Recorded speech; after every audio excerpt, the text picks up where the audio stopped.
அதாவது உண்மையாக இருந்தால் தான் உங்களுக்குள்ளே இருக்கிற திறமை இருக்கல. மனித வாழ்க்கை என்பது செயற்கையானது.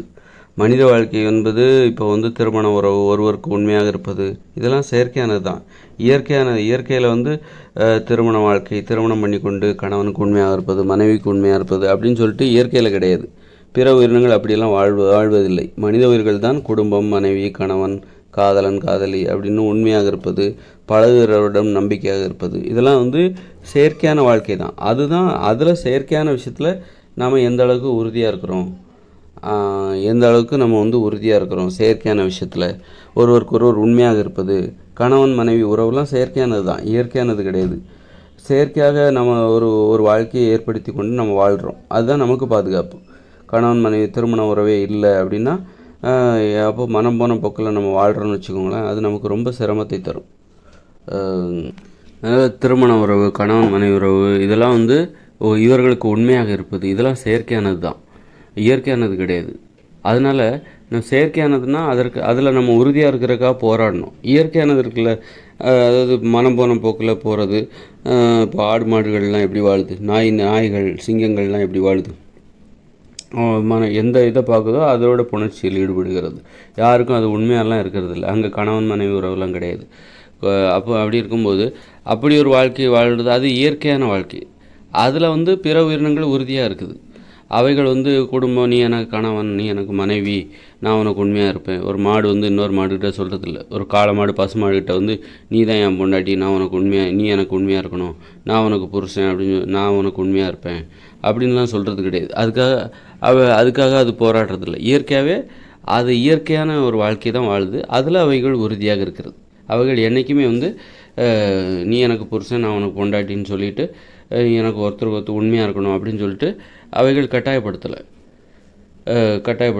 ஏன்னா அவைகள் இயற்கையாகவே இருக்குது. நாம் அப்படி இருக்க முடியாது. அவைகள் இப்படி பிற உயிரினங்கள், ஆடு மாடுகள் எப்படி கல்யாணம் பண்ணிக்க முடியாதோ, அங்கே கணவன் மனைவி உறவு வராதோ, அப்படி ஒரு வாழ்க்கை அவைகளால் வாழ முடியாதோ, அது மாதிரி நாமளும் இயற்கையான வாழ்க்கை வாழ முடியாது. அது இயற்கையான வாழ்க்கைன்னா திருமணம் செஞ்சிக்காமல் கணவன் மனைவியாக இல்லாமல் ஒரு வாழ்க்கையை, குழந்தை குட்டிகளை பெற்றுக்கொண்டு அப்படி ஒரு வாழ்க்கையை நம்ம எல்லாருமே வாழ்கிறாங்கன்னு வச்சுக்கோங்களேன். திருமணமே பண்ணிக்கல, ஆனால் குழந்தை குட்டிகளை பெற்றுக்கிறாங்க. அம்மா அப்பாங்கிற உறவுலாம் கிடையாது, அம்மாங்கிற உறவு மட்டும்தான் இருக்குது. கணவன் மனைவி உறவுங்கிறது இல்லை. கணவன் உடல் உறவு வைத்துக்கொண்டு அவன் போய்விடுகிறான் அப்படிங்கிற மாதிரியான ஒரு வாழ்க்கை வாழ்கிறாங்கன்னு வச்சுக்கோங்களேன். அப்போ இந்த மனித இனம் அப்புறம் போக போக அழிஞ்சே போயிடும்.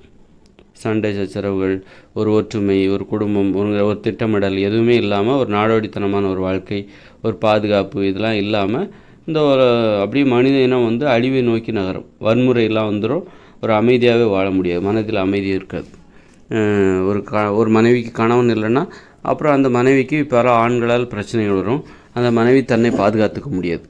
அதனால் ஒவ்வொரு பெண்களுக்கும் கணவன் என்கிற ஒரு பாதுகாப்பு தேவைப்படுகிறது. ஒரு காவல் அப்படிங்கிற அந்த பாதுகாப்பு அதுக்கு திருமண உறவு தேவையாக இருக்குது. கல்யாண உறவே எனக்கு உடன்பாடு இல்லை, நான் கணவனாக யாரையும் ஏற்றுக்க மாட்டேன் அப்படின்னு ஒவ்வொரு பெண்களும் சொல்கிறாங்கன்னு வச்சுக்கோங்களேன். அப்போ அந்த பெண்களுக்கு பாதுகாப்பு இல்லாமல் போயிடும். அந்த பெண்களை பல ஆண்கள் தொந்தரவு செய்வாங்க. உடலுறவுக்காக பல ஆண்கள் தொந்தரவு செய்வாங்க. அப்போது பெண்களுக்கு அதனால் ஆண்களுக்குள்ளே சண்டை வரலாம். அதை யாரும் தட்டி கேட்க மாட்டாங்க. ஏன் அந்த பொண்ணை டிஸ்டர்ப் பண்ணுறீங்க அப்படின்னு சொல்லிட்டு யாரும் கேட்க மாட்டாங்க. ஒரு சட்டம் அப்போ நிறைய பிரச்சனைகள் வந்துடும். நிறைய வகையில் பிரச்சனைகள் வரும். யார் இது என்னுடைய தோட்டம்னு சொல்ல முடியாது. என்னுடைய மனைவின்னு சொல்கிறாங்களா, அதே மாதிரி இது என்னுடைய தோட்டம்னு சொல்ல முடியாது. அந்த தோட்டத்தில் யார் வேணாலும் யாரும் எதையுமே சொந்தம் கொண்டாட முடியாது. என்னுடைய மனைவின்னு சொல்கிறாங்க, என்னுடைய கணவன் சொல்கிறாங்கள, இந்த சொந்தம் கொண்டாடுகிற இது நடைமுறை என்பது ஒரு செயற்கையானது தான். மனித வாழ்க்கை முறையே ஒரு செயற்கையானது தான். சொந்தம் கொண்டாடுவது, என்னுடைய மனைவி, என்னுடைய விளைநிலம், என்னுடைய வீடு, என்னுடைய நிலம் அப்படின்னு சொல்லிட்டு என்னுடைய பிள்ளைகள், என்னுடைய அப்பா, என்னுடைய சித்தப்பா, என்னுடைய உறவு முறை அப்படின்ட்டு சொந்தம் கொண்டாடுறவங்களா. இந்த சொந்தம் கொண்டாடுவதற்கு ஒரு பாதுகாப்பு. சொந்தம் கொண்டாடுவது என்பது செயற்கையானது தான். பிற உயிரினங்கள் என்னுடைய விளைநிலம் அப்படின்னு சொல்லிட்டு எந்த ஒரு ஆடோ மாடோ எந்த ஒரு நிலத்தையும் சொந்தம் கொண்டாடுவதில்லை. அப்படி இருக்கும்போது மனித உயிர்கள் மட்டும் அப்படி சொந்தம் கொண்டாடுகிறார்கள் அப்படின்னா அது செயற்கையானது தான். அந்த செயற்கையான விஷயந்தான் மனித உயிர்களுக்கு பாதுகாப்பானது. இது என்னுடைய நிலம் அப்படின்னு நான் சொல்லும்போது அதை எல்லோரும் ஒத்துக்கணும். இப்படி ஒவ்வொருத்தரும் இது என்னுடைய நிலம்னு சொல்கிறதுக்கு அவங்கவுங்களுக்கு நிலம் இருக்கணும். அதை யாரும் டிஸ்டர்ப் பண்ணக்கூடாது. அவருடைய நிலம், அவருடைய மனைவி, அவருடைய கணவன் அப்படி சொன்னால் அதை போய் நம்ம இடையூறு பண்ணக்கூடாது. எல்லாருக்குமே ஒவ்வொரு கணவன் இருப்பாங்க, மனைவி இருப்பாங்க, நிலம் இருக்கும், விவசாய நிலம் இருக்கும், அவரவர்களுக்குன்னு தனித்தனி உடைமைகள் இருக்கும். அதனால் அதுக்கு மதிப்பளிக்கணும். இது செயற்கையான வாழ்க்கை முறை தான். அதுதான் மனித உயிர்களுக்கு பாதுகாப்பானது. நான் என்னுடைய நிலம், நீ என்னுடைய மனைவி, நீ ஏன் அந்த பெண்ணை சொந்தம் கொண்டாடுற, என்னுடைய கணவன் சொல்லிட்டு எதுக்காக அந்த ஆணை சொந்தம் கொண்டாடுகிறாய், அது செயற்கையானது, அது கூடாது அப்படின்னு சொன்னாக்கா என்னுடைய நிலம்னு நீ சொந்தம் கொண்டாட முடியாது. அப்போது என்னுடையதுன்னு சொல்லிட்டு நீ எதையுமே சொந்தம் கொண்டாட முடியாது. அப்படி இருக்கும்போது என்னாகும் அப்படின்னா, நீ ஒரு நிலத்தில் விவசாயம் பண்ண முடியாது. யார் வேணாலும் நீ விவசாயம் பண்ணலாம். அதில் பழங்கள் காய்க்கும்போது யார் வேணாலும் பறிச்சுட்டு போயிடுவாங்க. ஏன்னா நீ அதை உன்னுடைய நிலம்னு சொல்ல முடியாது. யாருமே இது என்னுடைய நிலம்னு சொல்ல முடியாது. அப்போ யாரும் விவசாயமே பண்ண மாட்டாங்க. யாரோ பறிச்சுட்டு போகிறாங்க, நாம் எதுக்கு தண்ணி ஊற்றணும்? அப்போ மனித வாழ்க்கை எப்படி ஆகிடும்னா நாடோடித்தனமான ஒரு வாழ்க்கைக்குள்ளே வந்துடும். அப்படியே போயிட்டு உணவை தேடிட்டு அலைய வேண்டியதான். நம்ம விவசாயம் பண்ணுறதுல நமக்கு நம்பிக்கை வராது. ஏன்னா நாம் விவசாயம் பண்ணுவோம், யாரோ ஒருத்தர் பறிச்சுட்டு போயிடுவாங்க. அப்போ அவங்ககிட்ட போய் கேட்டாக்கா சண்டை சச்சரவு தான் வரும். இது உன்னுடைய நிலமா, உன்னுடையதுன்னு எப்படி சொல்கிற, இது பொதுவானது, எல்லாருக்கும் பொதுவானது, இந்த நிலம் என்பது எல்லாத்துக்கும் பொதுவானது, உன்னுடையதுன்னு சொல்லாத, இது உன்னுடைய தோட்டம்னு சொல்லாத, அப்போ நீ உன்னுடைய தோட்டம்னு சொல்லாத அப்படின்ட்டு சண்டை வரும். அது மாதிரி ஒரு பெண், ஏன் அந்த பெண்ணை நீ சொந்தம் கொண்டாடுற, ஏன் அந்த ஆணை நீ சொந்தம் கொண்டாடுகிறாய், அந்த பெண் எல்லாருக்கும் பொதுவானது, இன்றைக்கி நீ உடலுறவு வச்சுக்கோ, இது நீ முடிச்சுட்டு போயிட்டே அடுத்தால் நாங்கள் உடலுறவு வச்சுக்கிறோம், இல்லைன்னா நாளைக்கு நான் வச்சுக்கிறேன், நேற்று நீ வச்சல நாளைக்கு நான் வச்சுக்கிறேன் அப்படிங்கிற மாதிரி அந்த மாதிரி யாரும் அது மாதிரி ஒரு பெண்ணும் இது என்னுடைய கணவன், நீ ஏன் சொந்தம் கொண்டாடுன்னு இன்னொரு பெண்ணை கேட்க முடியாது. அதனால் மனித வாழ்க்கையை ஒரு ஒழுங்கு இல்லாமல் அப்புறம் அவ்வளோது அழிவை நோக்கி போயிடும். வன்முறைகள் அதிகரித்து விடும். அப்புறம் அழிவை நோக்கி தான் போகும். கண்டிப்பாக அழிஞ்சே போயிடும். அதனால் திருமண வாழ்க்கை, குடும்ப வாழ்க்கை, சொந்தம் கொண்டாடுவது, இது எனது நிலம், எனது வீடு, எனது மனைவி, எனது கணவன், எனது குடும்பம், எனது உறவினர்கள், எனது நண்பர்கள் அப்படின்னு நம்ம சொந்தம் கொண்டாடுறோம்ல, அதனால அதை விட்டு கொடுக்க மாட்டோம். நம்ம எதெல்லாம் சொந்தம் கொண்டாடுறோமோ அதை நம்ம விட்டு கொடுக்க மாட்டோம். இது எல்லாருக்குமே உள்ள உணர்வு. எல்லாரும் இப்படி இருக்கிறதுனால தான் யாரெல்லாம் நம்ம விட்டு கொடுக்க மாட்டேங்கிறோமோ அதெல்லாம் நம்ம பாதுகாக்கிறோம். சொந்தம் கொண்டாடுறதுனால தான் நீங்கள் உங்கள் மனைவியை பாதுகாக்கிறீங்க. உங்கள் மனைவியை நீங்கள் சொந்தம் கொண்டாட முடியாது அப்படின்னா அப்போ நீங்கள் அவங்கள பாதுகாக்க மாட்டீங்க. அவங்களுக்கு உங்கள்கிட்டேருந்து உங்கள் மூலமாக எந்த பாதுகாப்பும் அவங்களுக்கு கிடைக்காது. அது மாதிரி உங்கள் ஒரு பெண் உங்களை சொந்தம் கொண்டாட முடியாது அப்படின்னா, இது என்னுடைய கணவன் உங்களை சொந்தம் கொண்டாட நீங்கள் எந்த பெண்ணையுமே அனுமதிக்கலை அப்படின்னா இப்போது உங்களை உங்களுக்கு பாதுகாப்பு இல்லாமல் போயிடும். அது மாதிரி என்னுடைய நிலம் அப்படின்னு நீங்கள் எதையுமே சொந்தம் கொண்டாட முடியாதுன்னா நீங்கள் விவசாயமே பண்ண மாட்டீங்க, திட்டமிட்டு வாழவே மாட்டீங்க, திட்டமிட்டு உங்களால் வாழவே முடியாது. நிறைய இடையூறுகள் விடும் நிறைய. அதனால் நீங்கள் என்னதுன்னு சொல்கிறீங்களா, என்னுடைய விவசாய நிலம் அப்படிங்கும்போது நீங்கள் அந்த நிலத்தை பாதுகாக்கிறதுக்கு முயற்சி பண்ணுவீங்க. நிலத்தை பாதுகாத்து அழகுபடுத்தி சூப்பராக வச்சுப்பீங்க. ஏன்னா இது என்னுடைய தோட்டம்.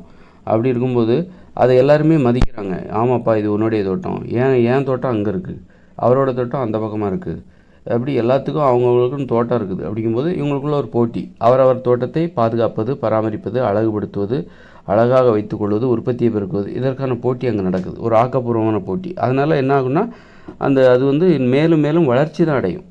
அந்த சொந்தம் கொண்டாடுகிற முறை இருக்குல்ல, அந்த உணர்வு இருக்குல்ல, அது வளர்ச்சியை நோக்கி அழைத்து செல்லும், பாதுகாப்பை நோக்கி அழைத்து செல்லும். எல்லாரும் அவங்கவுங்களுக்குன்னு ஒரு நிலம், அவங்களும் ஒரு கணவன், ஒரு மனைவி, பிள்ளைகள், குடும்பம், நான் எதெல்லாம் சொந்தம் கொண்டாடுறனோ அதெல்லாம் நான் பாதுகாப்பேன், விட்டு கொடுக்க மாட்டேன். எனது மனைவியை நான் பாதுகாப்பேன். அது என்னுடைய கடமையாக ஆகிவிடுகிறது. நான் சொந்தம் கொண்டாடுவதை, எனக்கு சொந்தமானவற்றை நான் பாதுகாக்க வேண்டும். எனக்கு சொந்தம் ஒரு பெண் தனக்கு சொந்தமான தனது கணவனை பாதுகாக்க வேண்டும். அப்போ அதுதான் அந்த பாதுகாப்பு உணர்வு எப்போ கிடைக்குதுன்னா சொந்தம் கொண்டாடும் போது தான்.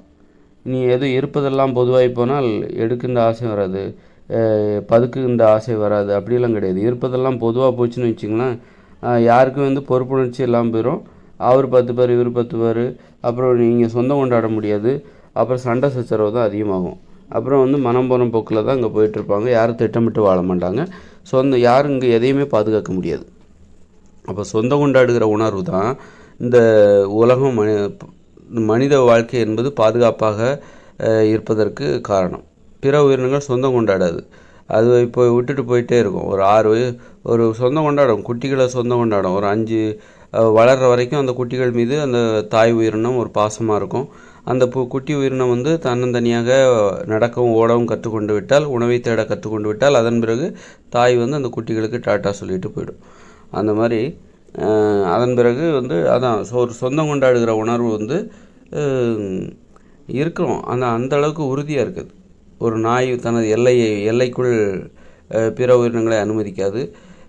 எல்லாருமே சொந்தம் கொண்டாடுவாங்க. அங்கே வந்து பிற உயிரினங்கள் எப்படி சொந்தம் கொண்டாடுவாங்கனாக்கா, ஒரு எல்லை வச்சுப்பாங்க. அந்த எல்லையில் வந்து ஒரு நாய் இருக்குதுன்னு வச்சுக்கோங்களேன். ஒரு பகுதியில் ஒரு தெருவில் ஒரு 10 நாய் இருக்குதுன்னா, அந்த 10 நாயும் அந்த தெருவை வந்து சொந்தம் கொண்டாடும். அந்த 10 நாய்க்கும் தனித்தனியாக ஒரு இடம்லாம் அங்கே கிடையாது. ஒரு வீடு இருக்கலாம், ஒருவேளை வீடு இருக்கலாம், 10 நாய்க்கும் அந்த தெருவில் வீடு இருக்கலாம். ஆனால் வீடுங்கிற ஒரு அமைப்பு இல்லாமல் காடுகளில் வாழும்போது ஒரு 10 நாய் வாழுதுன்னா அது ஒரு பகுதி. அந்த பகுதி முழுவதையும் அந்த 10 நாயும் சொந்தம் கொண்டாடும். அந்த 10 நாய்க்கும் தனித்தனி இருப்பிடம் ஏதாவது வச்சுருக்கோம், அதையும் சொந்தம் கொண்டாடுகிற உணர்வு இயற்கையானது தான், எல்லா உயிர்களுக்கும் பொதுவானது தான். ஆனால் வந்து நாம் மனித உயிர்கள் வந்து நம்ம திட்டமிட்டு உறுதியாக ரொம்ப உறுதியாக அதை கடைப்பிடிப்போம். அப்புறம் வந்து பிற உயிரினங்களை கூட நாம் அனுமதிக்க மாட்டோம். அது ஒரு நிர்வாகம் சார்ந்து நாம் உரிமை கொண்டாடுவது என்பது வேறு விதமான ஒரு விஷயம். அது மத்திலே பிற உயிரினங்கள் வந்து நிலத்தை தான் சொந்தம் கொண்டாடுகிறது. அப்புறம் மனைவி, இதனுடைய மனைவி அப்படின்லாம் சொந்தம் கொண்டாடுறாங்களா அப்படின்லாம் கிடையாது. ஆக நாம் சொந்தம் கொண்டாடுறோம் அப்படின்னா அது பிற உயிரினங்கள் இயற்கையான ஒன்று தான். அதையே நம்ம வந்து ஒரு வடிவம் கொடுக்குறோம். சொந்தம் கொண்டாடுறதுங்கிறது எல்லா உயிரினங்கள்ட்டையும் இருக்கிற உணர்வு தான். தான் வாழ்கிற பகுதியை, தனக்கு பிடித்தமான ஒரு உறவு முறையை சொந்தம் கொண்டாடுவது எல்லா உயிரினங்களுக்கும் இருக்கிற ஒன்று தான். தனக்கு பிடித்தமான ஒன்றை சொந்தம் கொண்டாடுவது எல்லா உயிரினங்களும் இருக்கிறது தான். ஆனால் அதை நம்ம என்ன பண்ணுறோன்னா, அதுக்கு ஒரு வடிவம் கொடுத்து அதை உறுதியாக கடைபிடிக்கிறோம், ரொம்ப வலிமையாக கடைபிடிக்கிறோம். தனக்கு அப்போ மற்ற அந்நியர்களை உள்ளே நுழைய முடியாதபடிக்கு நம்ம வந்து பிற உயிரினங்கள் சண்டை போட்டுட்ருப்பாங்க. இப்போ ஒரு நாய் வந்து ஒரு பகுதியை சொந்தம் கொண்டாடுதுன்னா, பிற நாய்கள் உள்ளே வந்ததுன்னா அந்த நாய் என்ன பண்ணுன்னா சண்டை போடும். அப்புறம் யார் ஜெயிக்கிறாங்களோ அவங்க வந்து அந்த பகுதியை கைப்பற்றிடுவாங்க. இது வந்து மனித வாழ்க்கையில் கிடையாது, இருக்கக்கூடாது. புரிதல், அதாவது இது உன்னுடைய ஊர், இது என்னுடைய ஊர் அப்படின்னு இதை ஒத்துக்கிறல்ல. அப்புறம் சண்டை போடுற, உன் ஊருன்னு இது தெரியுது, இது என் ஊருன்னு தெரியுது, எதுக்கு என் ஊருக்குள்ளே நீ வர, நான் ஏன் உன் ஊருக்குள்ளே வர வேண்டிய அவசியம் எனக்கு இல்லை. இப்படி எல்லாருமே ஒத்துக்கிறோம். ஒரு 4 ஊர் இருக்கிறாங்கன்னா அவங்கவுங்க ஊருக்குள்ளே நீ இருந்துக்கோ, எதுக்கு என் ஊர், என்னுடைய ஊருக்கு வரக்கூடாது, நீ உன்னுடைய ஊருக்கு நான் வர மாட்டேன். அத்துமீறி நுழைஞ்சால் சண்டை தான் வரும், அழிவு தான் வரும், நம்மளால் நிம்மதியாக வாழ முடியாது. அப்போ இந்த புரிதல் தான் பிற உயிர்களுக்கும் நமக்கும் உள்ள வேறுபாடு. பிற உயிரினங்கள் இதை வந்து புரிந்து கொள்ளாது. அவைகள் சண்டையிட்டு தனது ஆதிக்கத்தை வெளிப்படுத்தி அந்த பகுதியை கைப்பற்றும். அந்த மாதிரி முயற்சி பிற உயிரினங்கள்கிட்ட இருக்கும். அங்கேயும் புரிதல்கள் இருக்கலாம். இருந்தாலும் மனித உயிர்கள் என்பது, அவர்களுக்கான புரிதல் என்பது இன்னும் அப்புறம் அற்புதமானது. மனித உயிர்கள் பிற உயிரினங்களை காட்டிலும் வலிமையானவர்கள். அதனால் வந்து அவங்க சிறப்பாக சொந்தம் கொண்டாடுகிற முறையே வந்து வேறு மாதிரியாக இருக்கும். அவர்கள் வந்து புரிந்து கொள்வார்கள். அதேமாதிரி பிற உயிரினங்களை உள்ளே அனுமதிக்க மாட்டார்கள். பிற உயிரினங்கள் தங்களுக்கு தீங்கு விளைவிக்கிற பிற உயிரினங்களை உள்ளே அனுமதிக்க மாட்டாங்க, சுத்தமாக வச்சுப்பாங்க. தான் வாழ்கிற தனக்குன்னு ஒரு நிலம், அப்படி தனித்தனியாக ஒரு வயல், ஒரு விளைநிலம் அப்படின்னு சொல்லிட்டு பிற உயிரினங்கள்ட்ட அப்படி ஒரு நடைமுறை கிடையாது. இது என்னுடைய விளைநிலம், என்னுடைய குடும்பம், என்னுடைய வீடு அப்படின்னு சொல்லிட்டுலாம் கிடையாது. ஆனால் மனித உயிர்கள் சொந்தம் கொண்டாடுகிற அந்த உணர்வு இருக்குல்ல, அதுதான் வந்து இந்த மனித உயிர்களின் ரொம்ப முக்கியமான விஷயம். இந்த பாதுகாப்பு, அந்த தனி உடைமை இருக்குல்ல, என்னுடையது, என்னுடைய நிலம், என்னுடைய குடும்பம், என்னுடைய உறவுமுறை, என்னுடைய நண்பர் அப்படின்னு நாம் யாரெல்லாம் சொல்கிறோமோ அவங்களுக்காக நாம் நிற்போம். அவங்கள விட்டு கொடுக்க மாட்டோம். அவங்கள பாதுகாக்கணும், நம்மளை பாதுகாக்கிற மாதிரியே அவங்களையும் பாதுகாப்போம். அந்த மாதிரியான இதுதான் வந்து அப்போ நான் இருக்கிறேன் அப்படின்னா என்ன 4 பேர் என்னுடைய உறவினர் இவர், என்னுடைய நண்பர் இவர், என்னுடைய கணவன் அப்படின்னு சொல்லிட்டு என்ன சொந்தம் கொண்டாடுறவங்க 4 பேர் இருப்பாங்க. அப்போ எனக்கான பாதுகாப்பு அது. என்னை யாருமே சொந்தம் கொண்டாட மாட்டேங்கிறாங்க அப்படின்னா நான் அனாதை, எனக்குன்னு எதாவது ஆச்சுன்னா யாரும் வந்து கேள்வி வைக்க மாட்டாங்க அப்படிங்கிற மாதிரி ஆகிடும். அதனால் நாமளும் நம்மை சார்ந்தவர்களை சொந்தம் கொண்டாட வேண்டும். விளைநிலம், உறவு முறை, அந்த மாதிரி நிறைய சொந்தம் கொண்டாடணும். அது மாதிரி நம்மளையும் சொந்தம் கொண்டாடுற அளவுக்கு நமக்கு ஒரு உறவு முறையை, நண்பர்களை நாம் ஏற்படுத்தி கொள்ள வேண்டும், தோழிகளை ஏற்படுத்தி கொள்ள வேண்டும். இப்படியாக போகிறது. அப்படின்னா நமக்கான பாதுகாப்புங்கிறது என்னன்னாக்கா, நம்மளை வந்து 4 பேர் சொந்தம் கொண்டாடுறாங்க பார்த்தீங்களா, என்னுடைய கணவன், என்னுடைய நண்பன், என்னுடைய தோழி, என்னுடைய மகன், என்னுடைய தந்தை, என்னுடைய தாத்தா அப்படின்னு சொல்லிட்டு நம்மளை 4 பேர் சொந்தம் கொண்டாடுவாங்க. அதுதான் நமக்கு பாதுகாப்பு.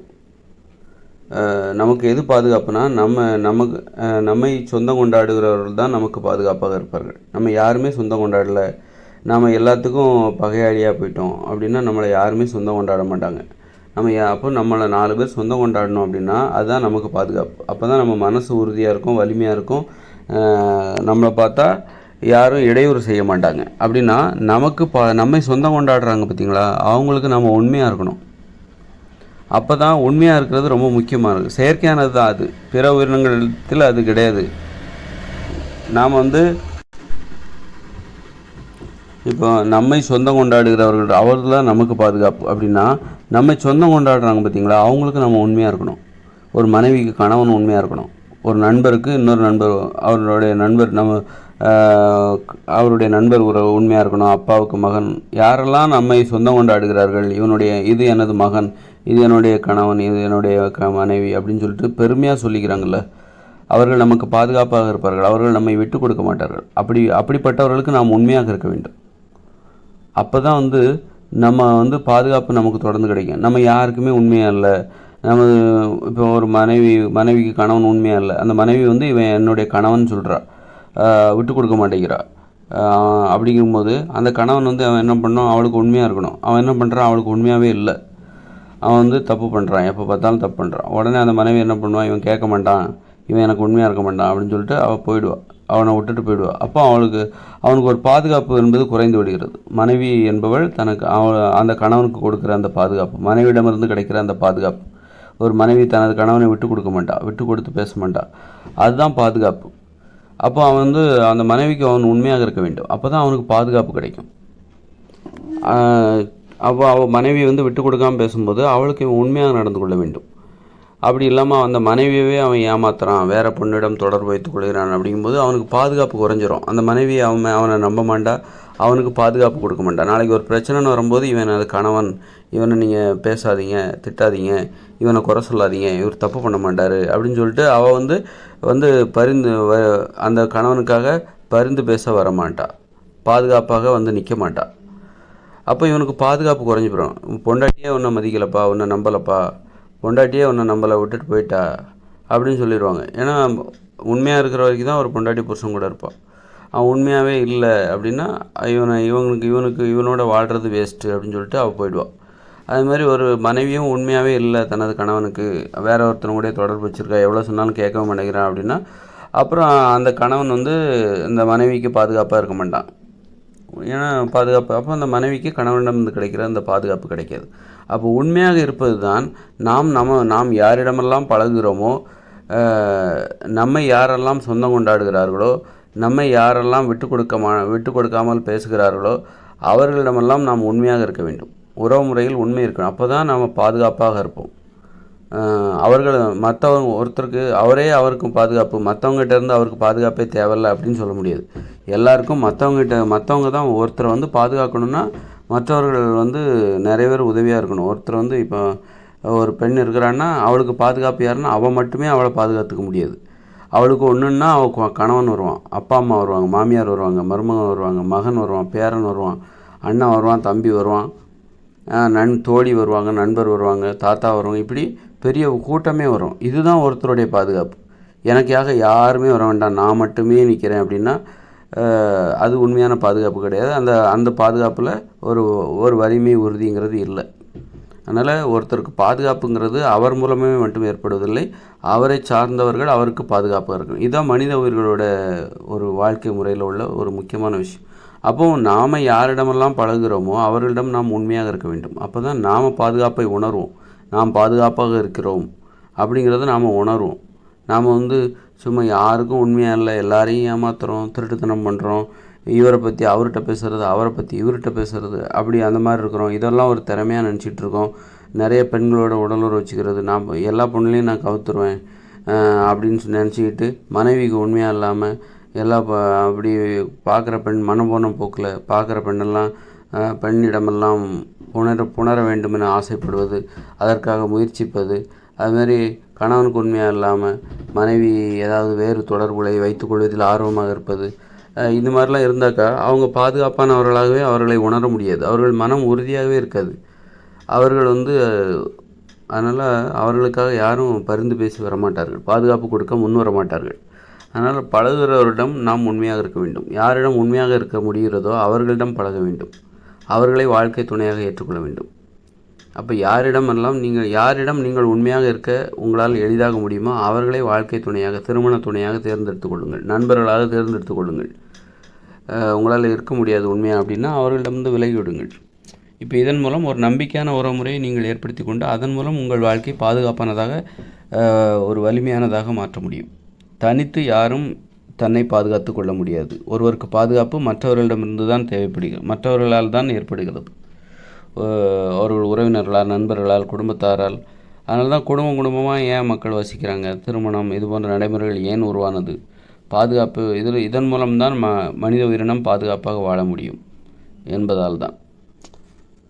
அதனால தான் கணவன் மனைவிக்கு துரோகம் பண்ணக்கூடாது, மனைவி கணவனுக்கு துரோகம் பண்ணக்கூடாது, காதலன் காதலிக்கு உண்மையாக இருக்கணும் அப்படிங்கிறதெல்லாம் அந்த அளவுக்கு மன வலிமையை ஏற்படுத்தும். அது உண்மையாக இருப்பதன் மூலம் மன வலிமை அதிகமாகும், மன உறுதி அதிகமாகும், நமக்கு ஒரு தெளிவான சிந்தனை ஏற்படும், ஒரு வேகம் ஏற்படும், நமது செயல்பாடுகளில் ஒரு வேகம் இருக்கும், ஒரு சுறுசுறுப்பு இருக்கும், ஒரு பெருமை எல்லாமே வரும். ஒரு மனித வாழ்க்கை ஒருத்தர் புகழ் பெற வேண்டுமென்றால் நீ ஒரு கணவனுக்கு உண்மையாக இரு, மனைவிக்கு உண்மையாக இரு, காதலனுக்கு உண்மையாக இருக்க முயற்சி செய்யணும். உண்மையாக இருப்பதில் உறுதியாக இருக்க வேண்டும். அதனால் உண்மையாக இருப்பது உனக்கு எளிதாக இருக்க வேண்டும். யாரிடம் உன்னால் எளிதாக உண்மையாக இருக்க முடிகிறதோ அவர்களை நீ கணவனாகவோ காதலியாகவோ மனைவியாகவோ கணவனாகவோ ஏற்றுக்கொள், நண்பராக ஏற்றுக்கொள். அந்த மாதிரி இருந்துட்டாக்கா உங்களை உங்கள் மன உறுதி எங்கேயோ போயிடும். உங்கள் மன உறுதி அதிகரிக்கணுமா? ரொம்ப எளிது. யாரிடம் உங்களால் உண்மையாக எளிதாக இருக்க முடிகிறது, எளிதாக உண்மையாக இருக்க முடியும். எனது மனைவிக்கு நான் துரோகம் பண்ண மாட்டேன், ஏன்னா அவளை எனக்கு ரொம்ப பிடிக்கும். எனது கணவனுக்கு நான் துரோகம் பண்ண மாட்டேன், ஏன்னா என் கணவனை அந்த அளவுக்கு எனக்கு ரொம்ப பிடிக்கும் அப்படின்னு சொல்கிறாங்கள, அவங்களுடைய மன உறுதி அதிகமாக இருக்கும். ஏன்னா அவர்கள் மன உறுதி எளிதாகவே அவர்களுக்கு கிடைத்து விடுகிறது. எனது கணவனுக்காக நான் உண்மையாக இருப்பது எனக்கு ரொம்ப கஷ்டம், அவனை எனக்கு பிடிக்காது, எங்கள் அப்பா அம்மா கட்டி வச்சுட்டாங்க, அவனுக்கு நான் உண்மையாக இருக்கணும்னுங்கிறது எனக்கு ரொம்ப கஷ்டம், என்னால் முடியாது, எனக்கு வேறு யாரையாவது தான் தேடிக்கிட்டு இருக்குது, வேறு எவனையாவது தான் தேடுது, என்னுடைய மனம் ஏக்கமாக இருக்கிறது, எனக்கு பிடிக்காத ஒருவன் எனக்கு கணவனாக வந்து விட்டான், எனக்கு பிடிக்காத ஒரு ஒரு பெண் எனக்கு மனைவியாக வந்து விட்டாள், அதனால் எனது தேடலெல்லாம் வெளியே தேடுகிறது மனம், என்னால் உறுதியாக இருக்க முடியாது. அப்படிப்பட்டவங்களால் உறுதியாக இருக்க முடியாது. பிடிக்காதவங்களை திருமணம் செஞ்சுக்கிட்டவங்களால அவங்க என்ன தான் உண்மையாக இருந்தாலும் அது செயற்கையானது தான். இப்போ ஒரு கணவன் மனைவி ஒருத்தருக்கு ஒருத்தர் பிடிக்கல, பெற்றவங்க கல்யாணம் பண்ணி வச்சுட்டாங்க, ஆனால் அவங்க ரெண்டு பேரும் ஒருத்தருக்கு ஒருத்தர் உண்மையாக இருக்கிறாங்க அப்படின்னா அது செயற்கையானது, அது ஒரு நடிப்பு, அது இயற்கையானதே கிடையாது. அது உண்மையான உறுதியாக இருப்பது போல் அவர்கள் நடிக்கிறார்கள். அவர்களுடைய மன உறுதி என்பது போலியானது, பொய்யானது. அதனால் அதில் உண்மைத்தன்மை இல்லை, அந்த உறுதியில் உண்மை இல்லை. உண்மையாக அந்த உறுதியாக இருப்பது போல் ஒரு வாழ்க்கை, அவ்வளோதான். அதனால் பலவீனமாகிடுவாங்க, கோழையாகிடுவாங்க. பிடிக்காதவர்களை திருமணம் செய்து கொண்டு வாழ்ந்தால் கோழையாகி விடுவார்கள். அவர்கள் நோய்கள் வந்துடும், கோழை ஆகிடுவாங்க, மகிழ்ச்சியாக இருக்கவே மாட்டாங்க. அவர்கள் மனம் உறுதியாகவே இருக்காது. பிடிக்காதவர்களை திருமணம் செய்து கொண்டால் அவர்களுடைய மனம் என்பது உறுதியாகவே இருக்காது. அதனால் உங்கள் மனசு உறுதியாக இருக்கணும் அப்படின்னா இந்த திருமண உறவுகளில் அலட்சியம் செய்யாதீர்கள். அதை அலட்சியப்படுத்தினீங்கன்னா, ஏன்னா அது ஒரு தொற்று வியாதி. மனைவியின் மன உறுதி என்பது கணவனுக்கு தொற்றிவிடும். ஒரு கணவனின் மன உறுதி என்பது மனைவிக்கு தொற்றும். அது ஒரு தொற்று வியாதி. மன உறுதி என்பது ஒரு தொற்றுகிற ஒரு விஷயம். மனைவியிடமிருந்து கணவனுக்கும் கணவனிடமிருந்து மனைவிக்கும் தொற்றுகிற ஒரு விஷயம். அதனால் பிடித்தவர்களை திருமணம் செய்து கொள்ளுங்கள். பெற்றோர்களுடைய நிர்பந்தத்திற்கு ஆளாகாமல் பெற்றோர்களிடம் உங்கள் விருப்பத்தை நீங்கள் பார்த்து யாரையாவது திருமணம் செய்து கொள்வீங்கள், நான் கல்யாணம் கட்டிக்கிறேன் அப்படின்னு சொல்லக்கூடாது. நீயா பார்த்து உனக்கு பிடிச்சிருக்கா, அப்போ தான் உன் வாழ்க்கை நீ தான் வாழ போகிற. அது அந்தளவுக்கு உண்மையாக இருப்பது உனக்கு எளிதாக இருக்க வேண்டும். அப்போ தான் உன் மனசு உறுதியாக இருக்கும். இல்லைன்னா அவன் கண்கள் வேறு எதையோ ஒன்றை தேடிக்கொண்டே இருக்கும். அதனால் உண்மையாக இருப்பது அவ்வளோ பெரிய விஷயம். ஏன்னா அது மனித வாழ்க்கை என்பது ஒரு செயற்கையானது. அதுதான் மனித வாழ்க்கைக்கு பாதுகாப்பு. அந்த செயற்கையான விஷயத்தில் உறுதியாக இருக்கணும். அதுதான் மன உறுதி. செயற்கையான விஷயம், இயற்கையானது அது கிடையாது அப்படின்னு சொல்லிட்டு நீ மனம் போன போக்கில் போனோன்னா மனித இனமே அழிஞ்சு போயிடும். மனம் போன போக்கில் இந்த மனித இனம் போவதாக இருந்தால் மனித இனமே அழிந்து போய்விடும். மனித இனம் செயற்கையாகத்தான் வாழ வேண்டும். அப்போ தான் அவர்கள் உறுதியாக இருப்பார்கள், பாதுகாப்பாக இருப்பார்கள். அப்படித்தான் இந்த உலகையே அவர்கள் தங்கள் காலடியில் வளைத்து கொண்டார்கள், கைப்பற்றி விட்டார்கள், பூமியவே கைப்பற்றினாங்க அந்த செயற்கையான வலிமையினால்தான். அதனால் இந்த கள்ள தொடர்பு இதெல்லாம் தவறான உடலுறவு இதெல்லாம் எந்த அளவுக்கு அதாவது மனதில் உறுதியை இழக்கச் செய்துவிடும். மனதில் உறுதி இருந்தால்தான் நீங்கள் உண்மையாக இருக்க முடியும். உறுதி இல்லாதவர்கள் தான் தவறான உடலுறவை நோக்கி செல்வார்கள், கள்ள தொடர்பை வைத்து கொள்வார்கள். அதனால் மனதில் உறுதி, அதுதான் எதிர்ப்பு சக்தி, ஒரு நோய் எதிர்ப்பு சக்தி, மன உறுதியாக இருக்கணும். அதுதான் ஒரு வீரத்துக்கு எதிர்த்தேன்னா, இப்போ கோழைகளிடம் உறுதி இருக்காது, அப்போ வீரம் உடையவர்கள் உறுதியாக இருப்பார்கள். அதனால் வீரம் என்பது பிடித்த ஒரு வாழ்க்கை வாழணும். பிடித்தமானவர்களோடு வாழும்போது அவங்களுக்கு வீரமே வரும், நோய் கூட வராது. இந்த வீரம் இருந்தால் அவர்களை நோய்கள் கூட நெருங்காது. கோழைகளைத்தான் நோய்கள் நெருங்கும். கோழைகள் தான் நோய்களின் இருப்பிடம், கோழைகளின் உடல் தான். அதனால் நம்ம கோழைத்தன்மை ஏற்பட்டு விடக்கூடாது. அந்த மாதிரி பார்த்துக்கணும், தெளிவாக இருக்கணும். அதனால் போலியான அந்த கள்ள தொடர்பு, அதில் பெருமையாக அவளை மடக்கிட்டேன், இவளை மடக்கிட்டேன் அப்படின்னு சொல்லிட்டு ஏதாவது நான் அவளை வச்சுருக்கேன், இவளை வச்சுருக்கேன், அவனை வச்சுருக்கேன், இவனை வச்சுருக்கேன் அப்படின்னு சொல்லிட்டு சிலர் புருஷனை பிடிக்காது, இன்னொருத்தனை வச்சுருப்பாங்க. ஆனால் புருஷன் கூட போக மாட்டாங்க, யாருக்கோ ஒருத்தருக்கு உண்மையாக இருப்பாங்க. புருஷனாக இருந்தால் கூட புருஷனுக்கு உண்மையாக இருக்க மாட்டாங்க, அவன் பிடிக்காதுன்றனால இன்னொருத்தரை வச்சுருப்பாங்க, இன்னொரு ஆணை வைத்திருப்பார். பிரிவதற்கு அவர் வாழ்க்கையில் பெரிதாக முக்கியத்துவம் இல்லாத பொழுது கணவனிடம் உடற்சேர்க்கை வைத்து கொள்ளாமல் வேற ஒரு ஆணிடம் ஒரு உறவு வைத்து கொள்வார்கள். அது மாதிரி கணவனும் என்ன பண்ணுவாங்க, தன் மனைவியிடம் உடலுறவு வைத்து கொள்ளாமல் வேறு ஒரு பெண்ணிடம் உடலுறவு வைத்து, ஏதோ ஒரு வகையில் ஒருத்தருக்கு உண்மையாக இருக்காங்க. அது அந்த உண்மையாக இருக்கிறாங்கல்ல, ஒருத்தருக்கு உண்மையாக இருக்கணும் அப்படின்னு சொல்லிட்டு அவங்க இருக்கிறாங்க பாருங்கள். 2 பேர் கூட கணவனிடம் உடலுறவு வைத்துக் கொள்வது, மனைவி வேறொரு ஆணிடம் உடலுறவு வைத்துக் கொள்வது, அதற்கு அவர்கள் வாய்ப்பு இருந்தாலும் கூட அவர்கள் அதை செய்யாமல் யாருக்கா ஒருத்தருக்கு உண்மையாக இருக்கணுங்கிறதுல உறுதியாக இருக்கிறாங்க. அது ரொம்ப அது கூட ஒரு சிறப்பானது தான். உண்மையாக இருப்பது தான் சிறப்பு, ஏதோ ஒரு வகையில் உண்மையாக இருக்கிறார்கள்.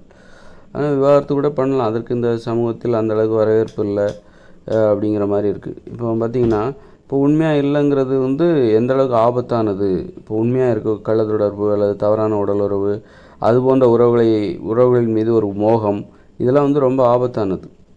இப்போ நிறைய கொலைகள் கூட நடக்கும். கணவனின் கள்ளக்காதலை தெரிந்து கொண்ட மனைவி கணவனின் தலையில் கல்லை தூக்கி போட்டு கொலை செய்தாள். அதுமாதிரி மனைவியின் கள்ளக்காதலை தெரிந்து கொண்ட கணவன் அந்த மனைவியை கொலை செய்தான் அப்படிங்கிற மாதிரிலாம் செய்தி வரலாம். அப்போ எந்த அளவுக்கு ஆபத்தானது பாருங்கள், ஒரு தவறான உடலுறவு என்பது எந்த அளவுக்கு ஆபத்து. அப்போ தைரியங்கிறது எப்போ வரும்னா, தப்பே பண்ணாத போது தான் தைரியம் வரும். தப்பு பண்ணிட்டோன்னா நமக்கு ஒரு பயம் வந்துடும். அப்போ பயமே இல்லாத ஒரு நிலை தான் தைரியம் அப்படிங்கிறத நம்ம புரிஞ்சுக்கணும். அப்போ இந்த மனித வாழ்க்கையில் மனித வாழ்க்கையில் ஒரு போட்டி ஏற்படும். எளிமையானவர்கள் இப்போ இயற்கையோடு இணைந்த மனித வாழ்க்கை வாழ்கிறாங்கன்னு வச்சுக்கோங்களேன். 2040 பிறகு இயற்கையோடு இணைந்து மக்கள் வாழ்கிறாங்க. அப்படிங்கும்போது அவர்கள் எதில் போட்டியிடுவார்கள் அப்படின்னா, அங்கே டிவி கிடையாது, மொபைல் ஃபோன் கிடையாது, மின்சாரம் கிடையாது, புத்தகங்கள் கிடையாது. அதனால் மக்கள் ஒருவருக்கொருவர் பேசிக்கொள்வார்கள். பேசிக்கொள்வதில் அவர்களுக்கு எந்த தடையுமே இல்லை. இப்போ நாம் அமைதியாக இருக்கோம், தனித்தனியாக இருக்கோம். யாரும் ஒரு வீட்டில் இருக்கிற யாருமே மற்றவங்ககிட்ட பேச மாட்டேங்கிறாங்க.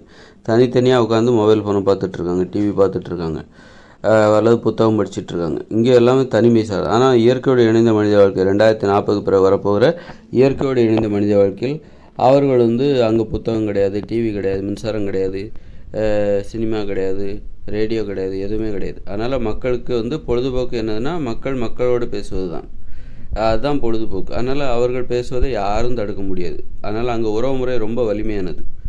பிறரை சார்ந்திருப்பது, பொழுதுபோக்கிற்காக பிறரை சார்ந்திருப்பது, பிறர் பேசுவதை கேட்பது, ஆடல் பாடல், இதன் மூலம் மனித உறவு முறை ரொம்ப சுவாரஸ்யமாக இருக்கும்.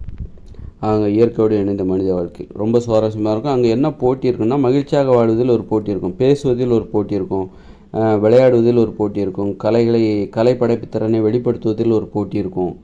இப்படி ஒரு மனித வாழ்க்கை முறையில் அவர்களுக்குள் நடக்கிற அந்த போட்டி இப்போ இல்லை. பேசுவதில் ஒரு போட்டி இங்கே கிடையவே கிடையாது. இயற்கை தற்போதுள்ள இயந்திர அறிவியல் உலகில் இப்போ நம்ம பேசுகிறதுக்காக போட்டி போடுறோமா, அன்பை எதிர்பார்த்து பேசுகிறதுக்காக நம்ம போட்டி போடுறோமா, பணத்தை எதிர்பார்த்து பேசுகிறோம், பணத்துக்காக பேசுகிறோம், பணத்தை சம்பாதிக்கிறதுக்காக எல்லோரும் பேசுகிறாங்க, அதில் போட்டி போடுறாங்க. பணத்தை சம்பாதிப்பதற்காக இப்போ ஒரு ஒரு அரசியல்வாதி பேசுகிறாரு, அப்புறம் வந்து எந்த தொழிலையும் நீங்கள் பேசினா தான் நீங்கள் அதில் சிறப்பாக இருக்க முடியும். அதனால் வந்து அது வந்து பணத்தை எதிர்பார்த்து பேசுகிறது. அன்பை எதிர்பார்த்து பேசுகிறது யாராவது அது பண்ணுறாங்களா அப்படின்னா, இப்போ வீட்டுக்கு வந்து அமைதியாக தான் இருக்காங்க. பேசுகிறதுக்காக யாரும் போட்டி, அன்பை எதிர்பார்த்து பேசுகிறதுல ஒரு போட்டி என்பது கிடையவே கிடையாது. ஆனால் இயற்கையோடு இணைந்த மனித வாழ்க்கையில் நீங்கள் தொழில் செய்கிற இடத்துல பேசவே கூடாது. தொழில் செய்கிற இடம் விவசாய நிலத்துக்குள்ளே போயிட்டிங்கன்னா அங்கே யாரையும் பார்க்கவும் கூடாது, பேசவும் கூடாது, தொடவும் கூடாது, பகிர்ந்து உண்ணக்கூடாது. அங்கே அமைதியாக தான் இருக்கணும். அங்கே வாய்மூடி இருக்கணும். வாய்மூடி உங்கள் வேலையை செஞ்சுட்டு வெளியில் வாங்க. குடியிருப்பு பகுதிக்கு வந்தோடனே அன்பை எதிர்பார்த்து பேசுகிற வழக்கம் இயற்கையோடு இணைந்த மனித வாழ்க்கையில் இருக்குது. இங்கே என்ன பண்ணுறோம்? அன்பை எதிர்பார்த்து நம்ம பேசுகிறதில்ல, பணத்தை எதிர்பார்த்து தான் நம்ம பேசுகிறோம். ஆனால் இயற்கையோடு இணைந்த மனித வாழ்க்கையில் பணம்ங்கிறது அங்கே ஒன்றும் கிடையாது. அதனால் விவசாயத்தில் எல்லோரும் தனித்தனியாக தான் உழைப்பாங்க. தனித்தனி விவசாயங்கள்லாம் கொடுக்கப்பட்டிருக்கும். அங்கே வந்து யாரையும் பார்க்கவும் கூடாது, தொடவும் கூடாது, பகிர்ந்து உண்ணவும் கூடாது, பேசவும் கூடாது. அங்கு பேசக்கூடாது என்பது விதிமுறை. அதாவது தொழிலில் வந்து உறவுமுறைக்கு இடமே இல்லை, அன்புக்கு அங்கே இடமே இல்லை. அதனால் நீ அந்த இடத்துல பேசாத, அமைதியாரு. பேசுவதாக இருந்தால் அதில் அன்பு இருக்க வேண்டும். நீ ஒருவரை பார்ப்பதாக இருந்தால் அதில் அன்பு இருக்க வேண்டும். அன்பு, பாசம் இல்லாமல், அக்கறை இல்லாமல் ஒருவரிடம் பேசாத, ஒருத்தரை பார்க்காத, சுயநலத்தோடு ஒருத்தரை பார்க்காத. அப்படிங்கிறது தான் வந்து இயற்கையோட இணைந்த மனித வாழ்க்கையின் நடைமுறை. அதாவது நாம் பேசுகிறோம் அப்படின்னாலே அதில் அன்பு இருக்கணும். ஒருத்தரை பார்க்குறோம், ஒருத்தர்கிட்ட பேசுகிறோம், ஒருத்தர் பேசுகிறத கேட்குறோம், அதில் அன்பு இருக்கணும். ஆனால் நம்ம இன்றைக்கி வந்து இயந்திர அறிவியல் உலகில் ஒரு தொழில் செய்கிறோம் அப்படின்னா நம்ம அந்த தொழிலில் வந்து நிறைய பேசுகிறோம், ஆனால் அதில் அன்பு இல்லை. பணத்தை எதிர்பார்த்து நம்ம பேசுகிறோம். பணம் என்கிற அதை எதிர்பார்க்குற அந்த உள்நோக்கம் அதான் நம்ம பேசுவதற்கு காரணமாக இருக்கே தவிர அதில் அன்பே கிடையாது. நம்ம அன்போடையா பேசுகிறோம்? நம்ம வந்து பணம் சம்பாதிக்கிறதுக்காக ஒரு வேலை செய்கிறோம், அங்கே பணத்தை எதிர்பார்த்து தான் பேசுகிறோம், அன்பை எதிர்பார்த்து நம்ம பேசவே இல்லை. ஆனால் பேச்சுங்கிறது என்னென்னா, அது பேசப்பட்டால் அதில் அன்பு இருக்கணும். அன்பை எதிர்பார்த்தா மட்டும்தான், அன்பு கிடைக்கும் என்றால் மட்டும்தான் பேச வேண்டும். அன்பு கிடைக்காத இடத்தில் நீ பேசாத. உனக்கு எங்கே அன்பு கிடைக்காதோ, யாரிடமிருந்து உனக்கு அன்பு கிடைக்காதோ, யாருக்கு உன்னால் அன்பு கொடுக்க முடியாதோ அவர்களிடத்தில் பேசாதே. அவர்களை பார்ப்பதற்கு கூட நீ ஆர்வமாக இராதே. பார்ப்பதையும் தவிர்த்து விடு. உன்னால் யாரை நேசிக்க முடியாதோ, யாருடைய நேசம் உனக்கு தேவையில்லையோ, யாருடைய அன்பு உனக்கு தேவையில்லையோ, யாருக்கு உனது அன்பை உன்னால் கொடுக்க முடியாதோ அவர்களை நீ பார்க்காதே, அவர்களிடத்தில் பேசாதே. பேசினால் அதில் அன்பு இருக்க வேண்டும். பேச்சுக்கு அவ்வளோ மதிப்பு இருக்குது, ஒரு பார்வைக்கு அவ்வளோ மதிப்பு இருக்குது. அதை போயிட்டு நீ அன்பு இல்லாமல் பணத்தை எதிர்பார்த்து பேசுகிறாங்க. பணத்தை எதிர்பார்த்து பார்க்கிறது, பணத்தை எதிர்பார்த்து பேசுறது, அது தற்போதுள்ள இயந்திர அறிவியல் உலகில் உள்ள நடைமுறையாக இருக்கிறது. ஆனால் அதனால தான் இயற்கையோடு இணைந்த மனித வாழ்க்கையில் அங்கே போட்டோம் பாருங்கள் ஒரு விதிமுறை என்னென்னா, நீ அன்பை எதிர்பார்த்து மட்டும்தான் பேசணும். எங்கே அன்பு இல்லையோ, எந்த தொழில் செய்கிற இடத்துல அன்பு கிடையாது, உறவு முறைக்கு அங்கே மதிப்பு கிடையாது. அங்கே இடத்துல நீ பேசவே பேசாத, யாரையும் தொடாத, பகிர்ந்து உண்ணாத, ஒருத்தரை பார்ப்பதையும் தவிர்த்து விடு. தனித்தனியாக உழைத்து கொண்டிரு. உனக்குன்னு தனி விவசாய நிலம் கொடுத்தாச்சு, அந்த விவசாய நிலத்தில் நீ தனியாக உழைக்க வேண்டும் அப்படின்னு சொல்லியாச்சு. அந்த விவசாய நிலத்தில் நீ தனியாக உழைக்க வேண்டும், யாருடைய உதவியும் தேவையில்லை. உனக்குள்ள நீ யாரையும் வச்சுக்காத, நீனும் யாருக்கிட்டையும் உழைக்கக்கூடாது, யாரையும் நீ பார்க்காத, யார்கிட்டையும் பேசாத, யார்கிட்டையும் உணவை பகிர்ந்து கொள்ளாத. ஏன்னா தொழில் செய்கிற இடங்கிறது வந்து அங்கே அன்பு பாசம் கிடையாது. நீங்கள் அந்த இடத்துல ஒரு அப்பா அம்மா இருக்கிறாங்க, ஒரு பிள்ளைகளும் அம்மாவும் இருக்காங்கன்னா அவங்களுக்கு கூட அன்பு வராது, அன்பையே சாகடித்து விடும். தொழில் செய்கிற இடம் இருக்குது பாருங்கள், அது அன்பை சாகடித்து விடும். உங்கள்கிட்ட அன்பு இருந்தால் கூட உங்கள்கிட்ட இருக்கிற உறவு முறையை கூட அது இல்லாமல் செய்துவிடும். இப்போ நீங்கள் ஒரு அலுவலர், அதனால் அன்பை எதிர்பார்த்து தான் பேசணும். அன்பு கிடைத்தால் மட்டும்தான் பேச வேண்டும். அன்பு கிடைக்கிறவர்களை தான் நான் பார்க்கணும். அன்பு இல்லாமல் ஒருவரை பார்க்காதே, அன்பு இல்லாமல் ஒருவரிடம் பேசாதே, அன்பு இல்லை என்று தெரிந்தும் ஒருவரிடம் பேசாதே, அன்பு ஒருவரிடத்தில் இருந்து கிடைக்காது என்று தெரிந்தும் ஒருவரிடம் பேசாதே. அந்த பார்வைக்கு ஒரு மதிப்பு இருக்குது, பேச்சுக்கு ஒரு மதிப்பு இருக்குது. நம்ம யாரை பற்றி பேசுகிறோம் அப்படின்னா அவர்கள் நமது அன்பிற்குரியவர்களாக இருக்க வேண்டும். நமது வெறுப்பிற்குரியவர்களாக, நமது பகையாளியாக அவர்களை பற்றி பேசுவதை தவிர்த்து விட வேண்டும். அதனால் பேசுவதற்கு நமக்கு ஒரு மதிப்பு இருக்குது. எப்படின்னா அதில் அன்பு இருக்க வேண்டும், அப்போ தான் அந்த பேச்சுக்கு மதிப்பு. அதனால தான் தொழில் செய்கிற இடத்துல நீ பேசவே கூடாது, பேசாத, பேசுகிறதுக்குன்னு ஒரு மதிப்பு இருக்குது. யாரையும் பார்க்காத, அங்கே பகிர்ந்து உண்ணாத. இப்போ நீங்கள் ஒரு அலுவலகத்தில் வேலை பார்க்குறீங்க, அப்போது உங்கள் பிள்ளையும் நீங்களும் அதே அலுவலகத்தில் வேலை பார்க்குறீங்கன்னா, அங்கே வந்து நீங்கள் அம்மா அப்பா, நீங்கள் ஒரு அம்மா, உங்கள் பையன் வேலை பார்க்குறான், அப்போ அம்மாவும் அங்கே தான் வேலை பார்க்குறாங்க அப்படின்னா, நீங்கள் வந்து அங்கே உறவுமுறையை கொண்டாட முடியாது. அவங்க அம்மான்னு கூட முடியாது, உங்களை மகனேன்னு நீங்கள் அவனை கொஞ்சம் கூட முடியாது. அங்கே உறவுமுறைக்கே இடம் இல்லை, ஒரு அன்பு பாசத்துக்கு அங்கே இடம் கிடையாது. அந்த அளவுக்கு அந்த இடத்துக்கு ஒரு வலிமை இருக்குது. அந்த இடத்துக்கு போனாலே ஒரு உறவுமுறையே அது இல்லாமல் செய்திடும். தொழில் செய்கிற இடம் இருக்குல்ல, அதில் வந்து ஈவு இரக்கம் கருணை எதுவுமே இல்லாமல் பண்ணிடும். தொழில் செய்கிற இடங்கிறது அங்கே அன்பு பாசமே இருக்காது. தொழிலில் வந்து அன்பு பாசமே இருக்காது. இப்போ உதாரணத்துக்கு நான் ஒன்று சொல்கிறேன். இப்போ வந்து ஒருத்தர் வந்து ஒரு சிறையில் வேலை பார்க்குறாரு. அவர் வந்து தூக்கு தண்டனை கைதிகளுக்கு தூக்கு தண்டனையை நிறைவேற்றுகிற வேலையை செய்கிறார் அப்படின்னா, அவர் பாருங்கள், அவரோட வேலை அதுதான். ஆனால் அவர் தூக்கு தண்டனை வந்து பெறுறாங்கள்ல குற்றவாளிகள், அவருக்கும் இவருக்கும் சம்மந்தமே கிடையாது. இவருடைய வேலை என்னென்னா, யாராக இருந்தாலும் சரி அவங்கள தூக்கு தண்டனை நிறைவேற்றி கொல்லணும். அது இவருடைய பொறுப்பு. ஒரு தொழில், ஏன்னா இது அவருடைய தொழிலாக நினைத்து அவர் அதை செய்கிறார். அதனால் அவருக்கு அந்த மனநிலை வந்து விடுகிறது. அதில் ஒரு தொழிலுக்கு ஒரு ஈவு கிடையாது, இரக்கம் கிடையாது, கருணை கிடையாது, எதுவுமே கிடையாது. அதனால் அவர் அந்த செயலை செய்ய அவரால் முடிகிறது. அது மாதிரி இப்போ பார்த்திங்கன்னா, இராணுவ வீரர்கள் அந்நிய நாட்டு இராணுவர்களிடம் சண்டை ஏற்படும் பொழுது அதாவது அவங்கள கொல்வதற்கு துப்பாக்கி எடுத்து சுடுறாங்க. அந்த அளவுக்கு ஏன்னா அது அவங்களுடைய தொழில். இராணுவம் என்பது ஒரு தொழிலாக இருக்கிறது. அந்த தொழில் என்பது அத்தகைய மனங்களை அவர்களுக்கு கொடுக்கிறது. அதனால் தொழிலின் தன்மை புரிந்து கொண்டு நாம் கட்டுப்பாட்டுடன் நடந்து கொள்ள வேண்டும். அங்கு உறவு முறையை எதிர்பார்க்கக்கூடாது, நட்பை எதிர்பார்க்கக்கூடாது, அன்பை எதிர்பார்க்கக்கூடாது, காதலை எதிர்பார்க்கக்கூடாது. அப்படி தான் நம்ம வந்து தொழில் செய்கிற இடத்துல நாம் நடந்துக்கணும். தொழில் செய்கிற இடங்கிற அதனால் தொழில் செய்கிற இடத்துல பேச விரும்பாத, அமைதியாக இருந்துட்டு வந்துரு. ஆனால் அங்கே நீ பேசினா அங்கே அன்பு இருக்காது. அன்பு இல்லாமல், அதாவது பேசாமலே நாம் ஒரு தொழிலை செய்ய முடியும் எனும்பொழுது நாம் ஏன் பேச வேண்டும்? பேசாமலே ஒரு தொழிலை செய்ய முடியும். அதுதான் அந்த விவசாய தொழில். அதுவும் எளிதான விவசாய தொழில். பிறரது உதவி இல்லாமல் செய்யப்படுகிற அந்த எளிதான விவசாய தொழில். பிறரிடம் பேசக்கூடாது என்பதற்காகவே அந்த தொழில் எளிதாக செய்யப்படுகிறது. பிறரது உதவி இல்லாமல் செய்யப்படுகிறது. ஏன் அது வந்து அது எளிதாக செய்யப்படுகிறது? இயற்கையோடு இணைந்த மனித வாழ்க்கையில் அந்த ஊரில் ஒரு விவசாய தொழில் ஏன் எளிதாக செய்யப்படுகிறது? தனித்தனியாக ஏன் செய்கிறாங்க? பிறரிடம் பேசக்கூடாது என்பதற்காகவே அந்த எளிதான ஒரு விவசாய தொழில் எளிதாக இருக்க வேண்டும். பிறரிடம் பேச வேண்டிய அவசியம் இல்லாத ஒரு தொழிலாக இருக்க வேண்டும். பிறரிடம் பேச வேண்டிய அவசியம் இல்லாத அளவுக்கு விவசாய தொழில் எளிதாக மாற்றப்பட வேண்டும். பிறரிடம் பேசக்கூடாது, அதுதான் கட்டுப்பாடு. தொழில் செய்கிற இடத்துல சண்டை வரக்கூடாது. அங்கே வந்து நீ இவங்களை அரசியல் பண்ணிகிட்ருக்கூடாது. தொழில் செய்கிற இடத்துல அரசியல் பண்ணிகிட்ருக்கூடாது. அங்கே வந்து அமைதியாக இருக்கணும் தொழில் செய்கிற இடத்துல. ஏன்னா அங்கே அன்பு இருக்காது. அந்த இடத்துல போய் சண்டை போடாது. சண்டை போடுறதில் கூட அன்பு இருக்கணும், உரிமை இருக்கணும். உரிமை உள்ளவர்களிடம், அன்பு உள்ளவரிடம் சண்டை போடணும். சண்டை போடுறதுக்குன்னு ஒரு மதிப்பு இருக்குது. அதனால் தொழில் செய்கிற இடத்துல சண்டை போடாத. ஏன்னா சண்டைக்குன்னு ஒரு மதிப்பு இருக்குது. அதுக்குள்ள மதிப்பு அது இழந்துடும். தொழில் செய்கிற இடத்துல நீ சண்டை போட்டனா அந்த சண்டையில் அன்பு இருக்காது, வன்முறை தான் இருக்கும்.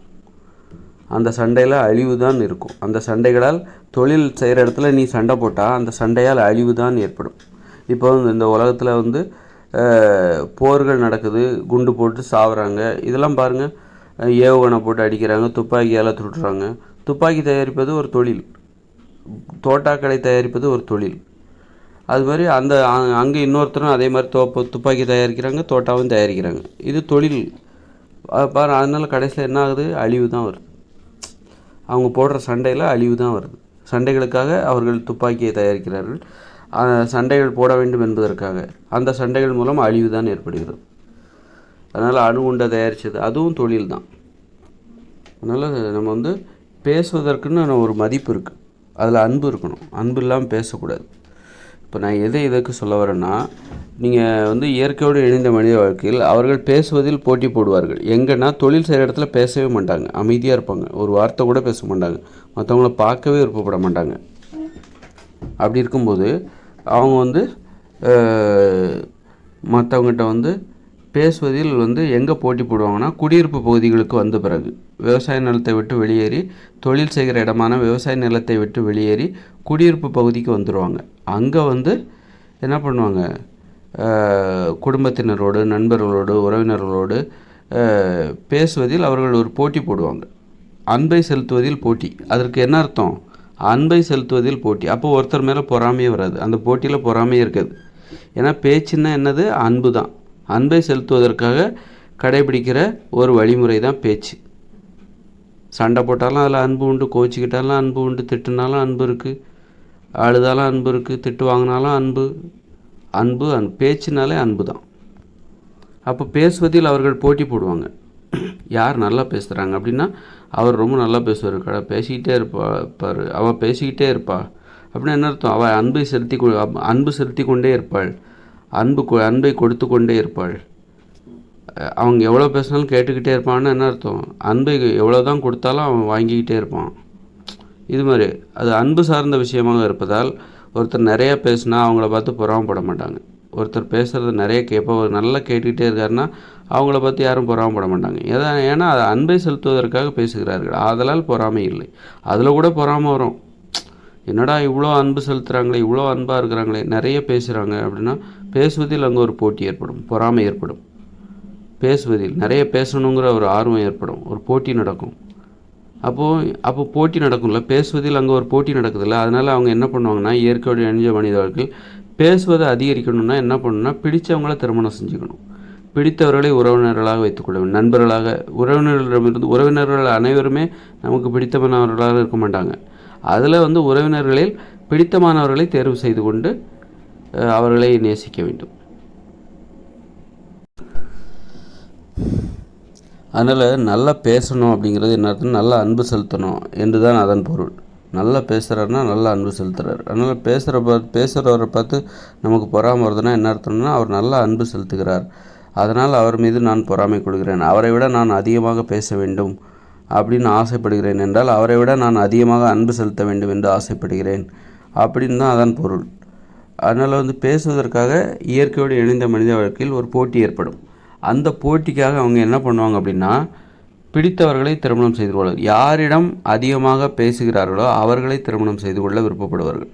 ஒரு ஆண் வந்து எப்படி வந்து தனது காதலியை தேர்ந்தெடுப்பான் அப்படின்னா, தன்னிடம் எந்த பெண் அதிகமாக பேசுகிறாள், பேசிக்கொண்டே இருக்கிறாள், நேரங்காலம் தெரியாமல் தன்னிடம் எந்த பெண் பேசிக்கொண்டே இருக்க விரும்புகிறாள், அந்த பெண்ணை அவன் திருமணம் செய்து கொள்வான். அவன் வந்து பேசுகிறது எப்படின்னு கற்றுக்குவான். அது மாதிரி ஒரு பெண்ணும் வந்து தனது காதலனை தேர்ந்தெடுக்கும்போது, தனது கணவனை தேர்ந்தெடுக்கும்போது தான் பேசுவதை எந்த ஆண் அதிக நேரம் கேட்கிறான், எந்த ஆணிடம் தன்னால் அதிக நேரம் பேச முடிகிறது, எந்த ஆணிற்கு தன்னால் அதிக அன்பை கொடுக்க முடிகிறது, அந்த ஆணை திருமணம் செய்து கொள்வார்.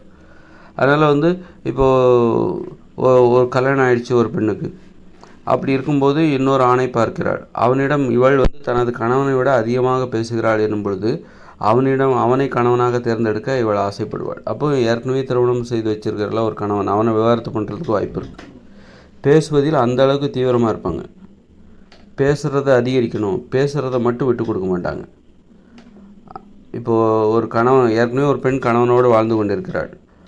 ஆனால் அந்த கணவனோட இன்னொரு ஆணிடம் பேசும்போது இவன் நிறைய பேசுகிறா, நிறைய சிரிக்கிறா, சந்தோஷமாக இருக்கிறா அப்படின்னு அவன் உணரும்போது அவன் என்ன பண்ணுவான்னா, ஏற்கனவே திருமணம் பண்ணி வாழ்ந்து கொண்டிருக்கிற அந்த கணவனை விவாகரத்து செய்வதற்கு அவள் துணிந்து விடுவாள்.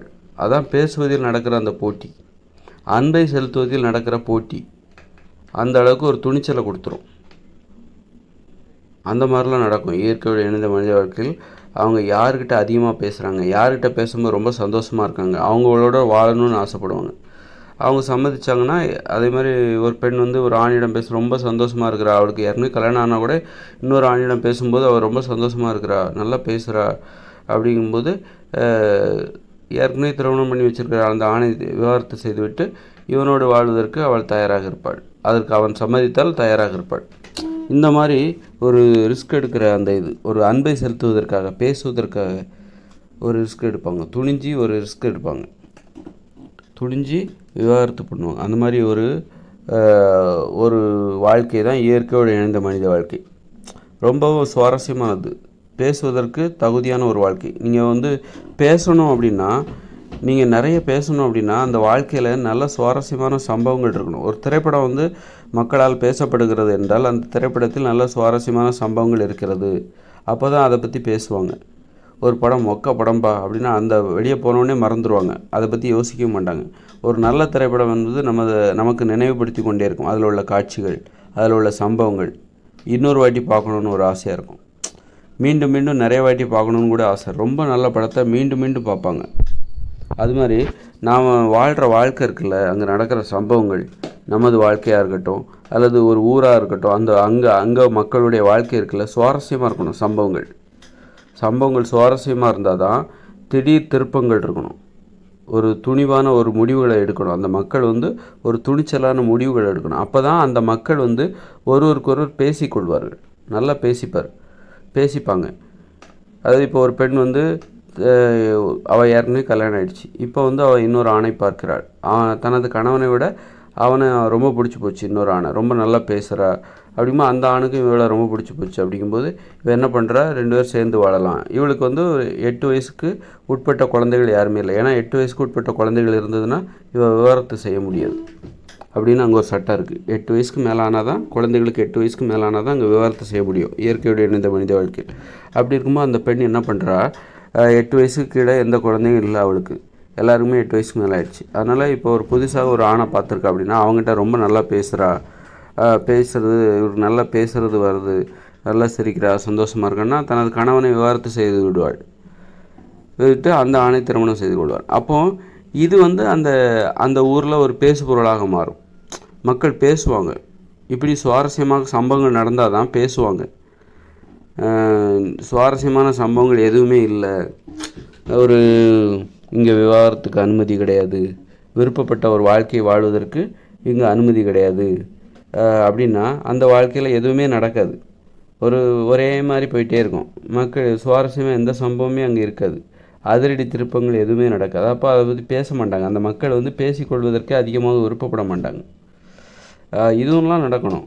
அப்புறம் உறவு முறையில் வந்து நிறைய சண்டைகள், சச்சரவுகள், ஒரு பரபரப்பாக போகணும், அமைதியாக போகணும், யாருடைய மனமும் புண்பற்றக்கூடாது அப்படின்னு சொல்லிட்டு நம்ம ஒரு வாழ்க்கை வாழ்கிறோன்னு வச்சுக்கோங்களேன், அங்கே வந்து பேசவே தோணாது. இப்போ யார் வந்து யாருடைய மனசும் புண்படாமல் நான் நடந்துக்குவேன் அப்படின்னா அவர் ஒருவேளை அமைதியாக கூட இருக்கலாம். அதனால் அமைதியாகிடுவார். ஏன்னா பேசினாலே அது மற்றவங்களுடைய யாருடைய மனதையாவது டிஸ்டர்ப் பண்ணிகிட்டே இருக்கும். இப்போ அதனால் வந்து இப்போ பார்த்திங்கன்னா நான் பேசுகிறத பார்த்திங்கன்னா பலருடைய வாழ்க்கையை டிஸ்டர்ப் பண்ணும். அதனால் பொதுவாக நான் பேசுகிறேன். இதுக்கு முன்னாடிலாம் நான் பேசியிருந்தால் அது நிறைய பேர்த்தை டிஸ்டர்ப் பண்ண தான் செய்யும். டிஸ்டர்ப் பண்ணால் அந்த பேச்சுங்கிறது அப்படி தான் இருக்கணும். அது யாரையாவது டிஸ்டர்ப் பண்ணாமல் நம்ம பேசணுன்னா பேசவே முடியாது. அமைதியாக தான் இருக்கணும். பேச்சுங்கிறது எப்படின்னா அது நீங்கள் ஏன் மக்கள் வந்து பேசுவதை தவிர்த்து விட்டார்கள், பேசுவதை குறைத்து கொண்டார்கள்னா பேச்சோட தன்மையே என்னென்னா அது மற்றவங்களை டிஸ்டர்ப் பண்ணும். அதுதான் பேச்சோட தன்மை. இப்போ வந்து அதனால் எல்லோரும் என்ன பண்ணுறாங்கன்னா அவங்க தொழில் மூலமாக பேசுகிறார்கள். தொழிலில் பேசுவதை தொழிலோடு வைத்துக் கொள்கிறார்கள். தொழிலாக இருந்தால் மட்டும்தான் பேசுகிறார்கள். தொழில் வந்து இன்றைக்கி உள்ள தொழில் எல்லாமே மற்றவங்களை டிஸ்டர்ப் பண்ணுது. நீங்கள் எந்த தொழில் செஞ்சாலும் சரி அது மற்றவங்களை டிஸ்டர்ப் பண்ணுது. டிஸ்டர்ப் பண்ணுற மாதிரி தான் அதோடய தொழில்.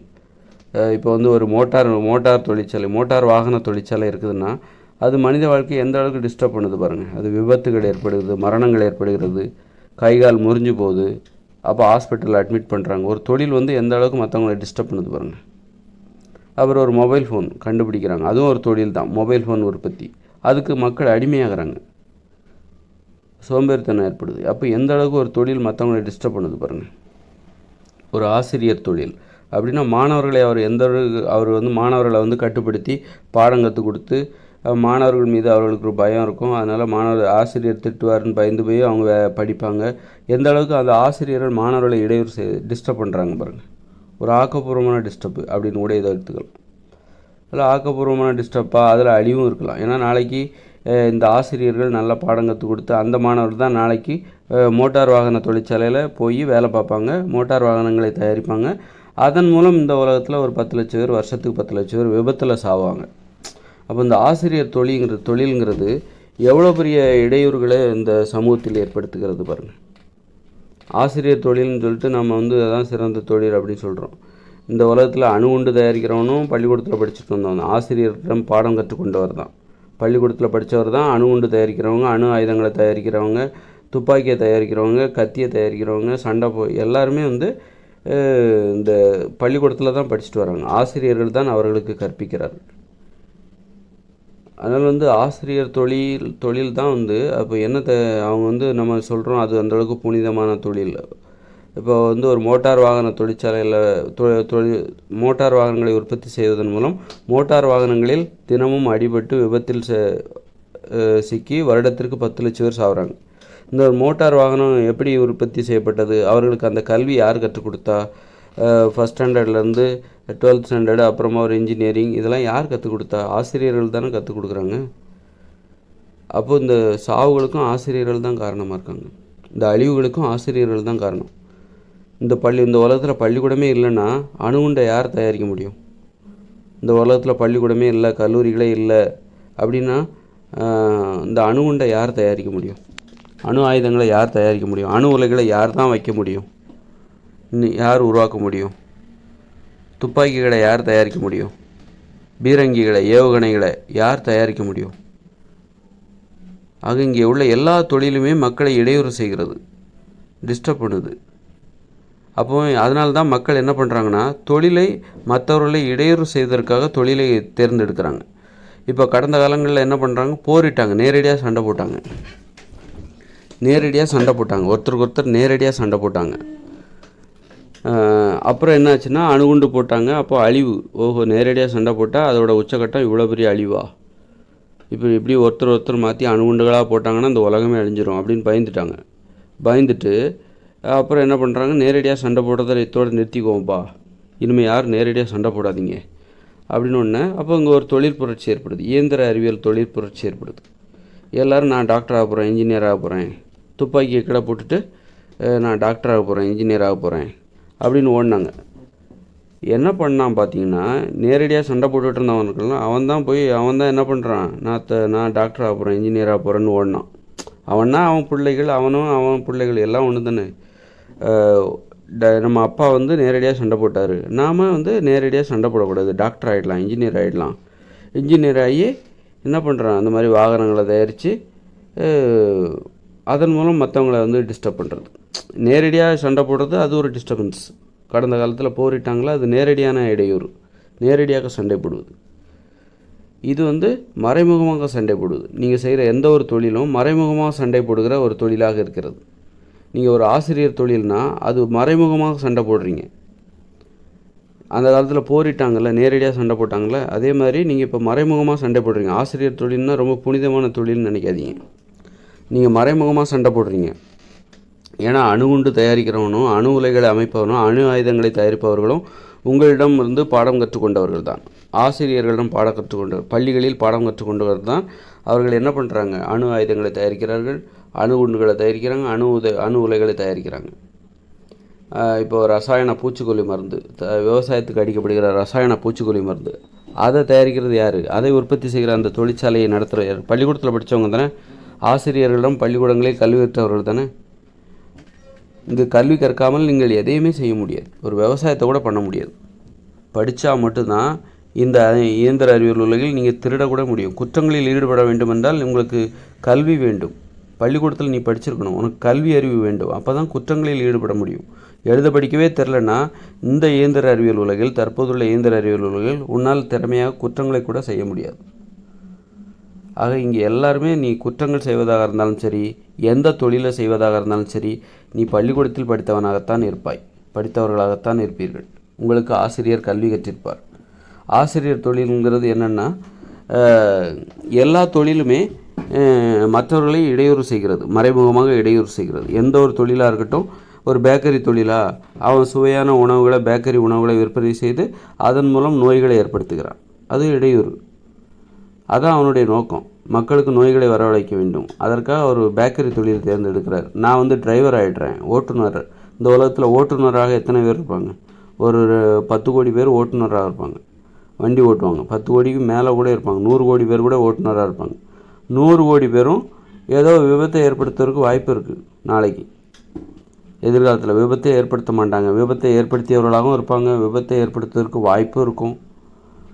அதன் மூலம் மற்றவர்கள் இறப்பதற்கும் வாய்ப்பு இருக்குது. இதுதான் மறைமுகமான இடையூறு.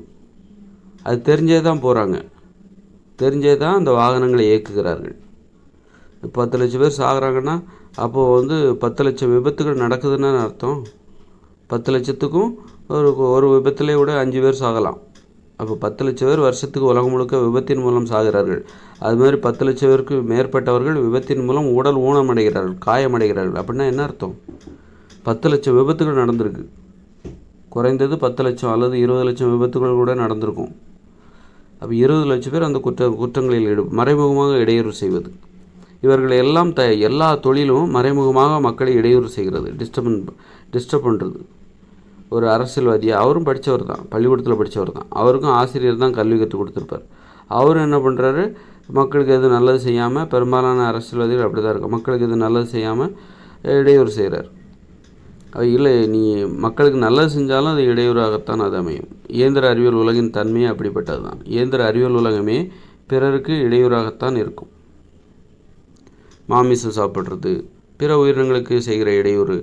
மாமிசம் சாப்பிடுவதன் மூலம் மனித தன்மை இல்லாமல் போயிடும்.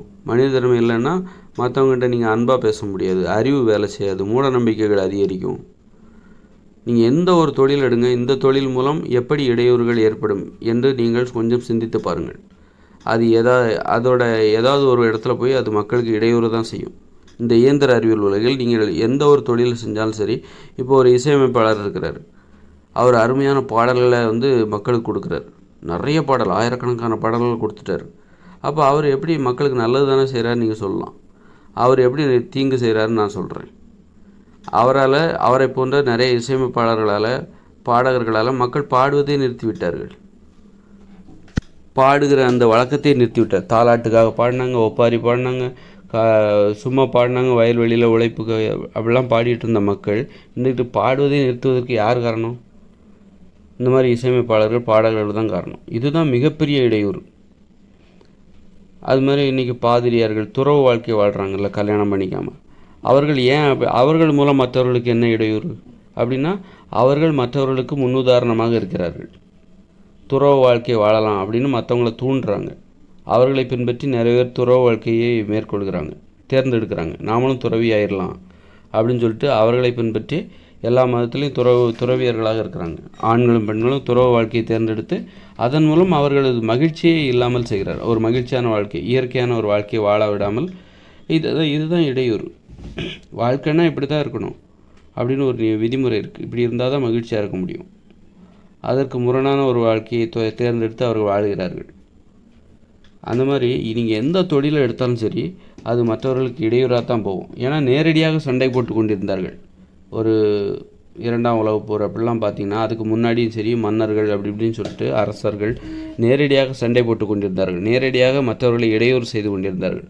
அப்புறம் நேரடியாக சண்டை போடும்போது அணுகுண்டெல்லாம் போட்ட உடனே பெரிய அழிவுகள் ஏற்பட்டது.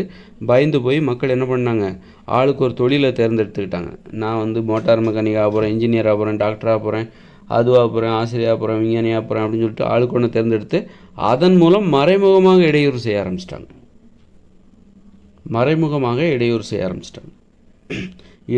பிறரை இடையூறு செய்வதற்காக ஒரு தொழிலை தேர்ந்தெடுக்கிறார்கள்.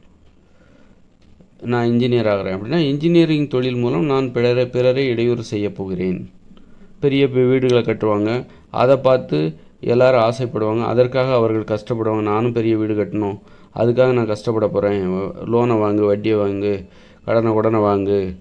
அப்போ அதுக்காக அவன் நேரங்காலம் தெரியாமல் உழைப்பான், குடும்பத்தோட நேரம் செலவழிக்க முடியாமல் உழைப்பான். இப்படி ஏதாவது ஒரு வகையில் மிகப்பெரிய இடையூறுகள் நடந்துக்கிட்டு தான் இருக்கும். இடையூறுன்னா ஒருத்தர் போய் அடிக்கிறது மட்டும் கிடையாது, பிறரை பிறரை மகிழ்ச்சியாக வாழ விடாமல் செய்வது. இப்படி பல இடையூறுகள். பிறருக்கு நோயை ஏற்படுத்துவது, விபத்துகளை ஏற்படுத்துவது, கொல்லப்படுவது, பிறர் வறுமையில் தள்ளப்படுவது, ஏழ்மையில் தள்ளுவது, அப்புறம் குடும்பத்தோடு நேரம் செலவழிக்காமல் செய்வது, காதலிக்க விடாமல் செய்வது, விளையாட விடாமல் செய்வது. பாருங்கள், இன்றைக்கி இயந்திர அறிவியல் உலக வாழ்க்கை மூலமாக மக்கள் யாருமே விளையாடுறதே கிடையாது. டெய்லி 1 மணி நேரமாக விளையாடணும். விளையாட்டு மூலமாக எவ்வளோ பெரிய சந்தோஷம் கிடைக்கும். இன்றைக்கி மக்கள் விளையாடுறதே இல்லை. ஆடுறது கிடையாது, பாடுறது கிடையாது. எவ்வளோ பெரிய இடையூறுகளால் பாதிக்கப்பட்டிருக்காங்க. இதுதான் இடையூறு. மக்கள் எல்லாரும் ஒருத்தருக்கு ஒருத்தர் இடையூறு செஞ்சு கடைசியில் மக்கள் ஆடுறதையும் பாடுறதையும் விட்டாங்க, விளையாடுறதை விட்டுட்டாங்க. இப்படித்தான் இடையூறுகள். ஏதாவது ஒரு வகையில் இடையூறு செய்யணும். அந்த நோக்கம்தான் இங்கே இப்படி ஒரு வாழ்க்கை. இயந்திர அறிவியல் உலகமும் எல்லாமே எந்த தொழில் செஞ்சாலும் அது இடையூறாகத்தான் அமையும். ஏன்னா கடந்த காலத்தில் போரிட்டு இருந்தாங்க, நேரடியாக சண்டை போட்டு அழிச்சிக்கிட்டு இருந்தாங்க. இப்போ மறைமுகமாக அழிக்கிறார்கள். இதுவும் ஒரு போர் தான், ரொம்ப நவீனமான நுட்பமான போர். கடந்த காலத்தில் நேரடியாக சண்டை போட்டு அழித்தாங்க, இப்போ மறைமுகமாக சண்டை போட்டு அழிக்கிறாங்க, கொல்றாங்க, வெட்டுறாங்க, குத்துறாங்க. மறைமுகமாக கொல்வது, மறைமுகமாக ஒருவருடைய சந்தோஷத்தை இழக்கச் செய்வது, சந்தோஷமாக வாழ விடாமல் செய்வது, துன்புறுத்துவது, அல்லது ஒரு துறவியாக வாழ வைப்பது, அல்லது ஏழ்மையில் தள்ளுவது, அப்புறம் ஆங்கில வழி கல்வி, இதெல்லாம் கூட துன்புறுத்துறது தான்.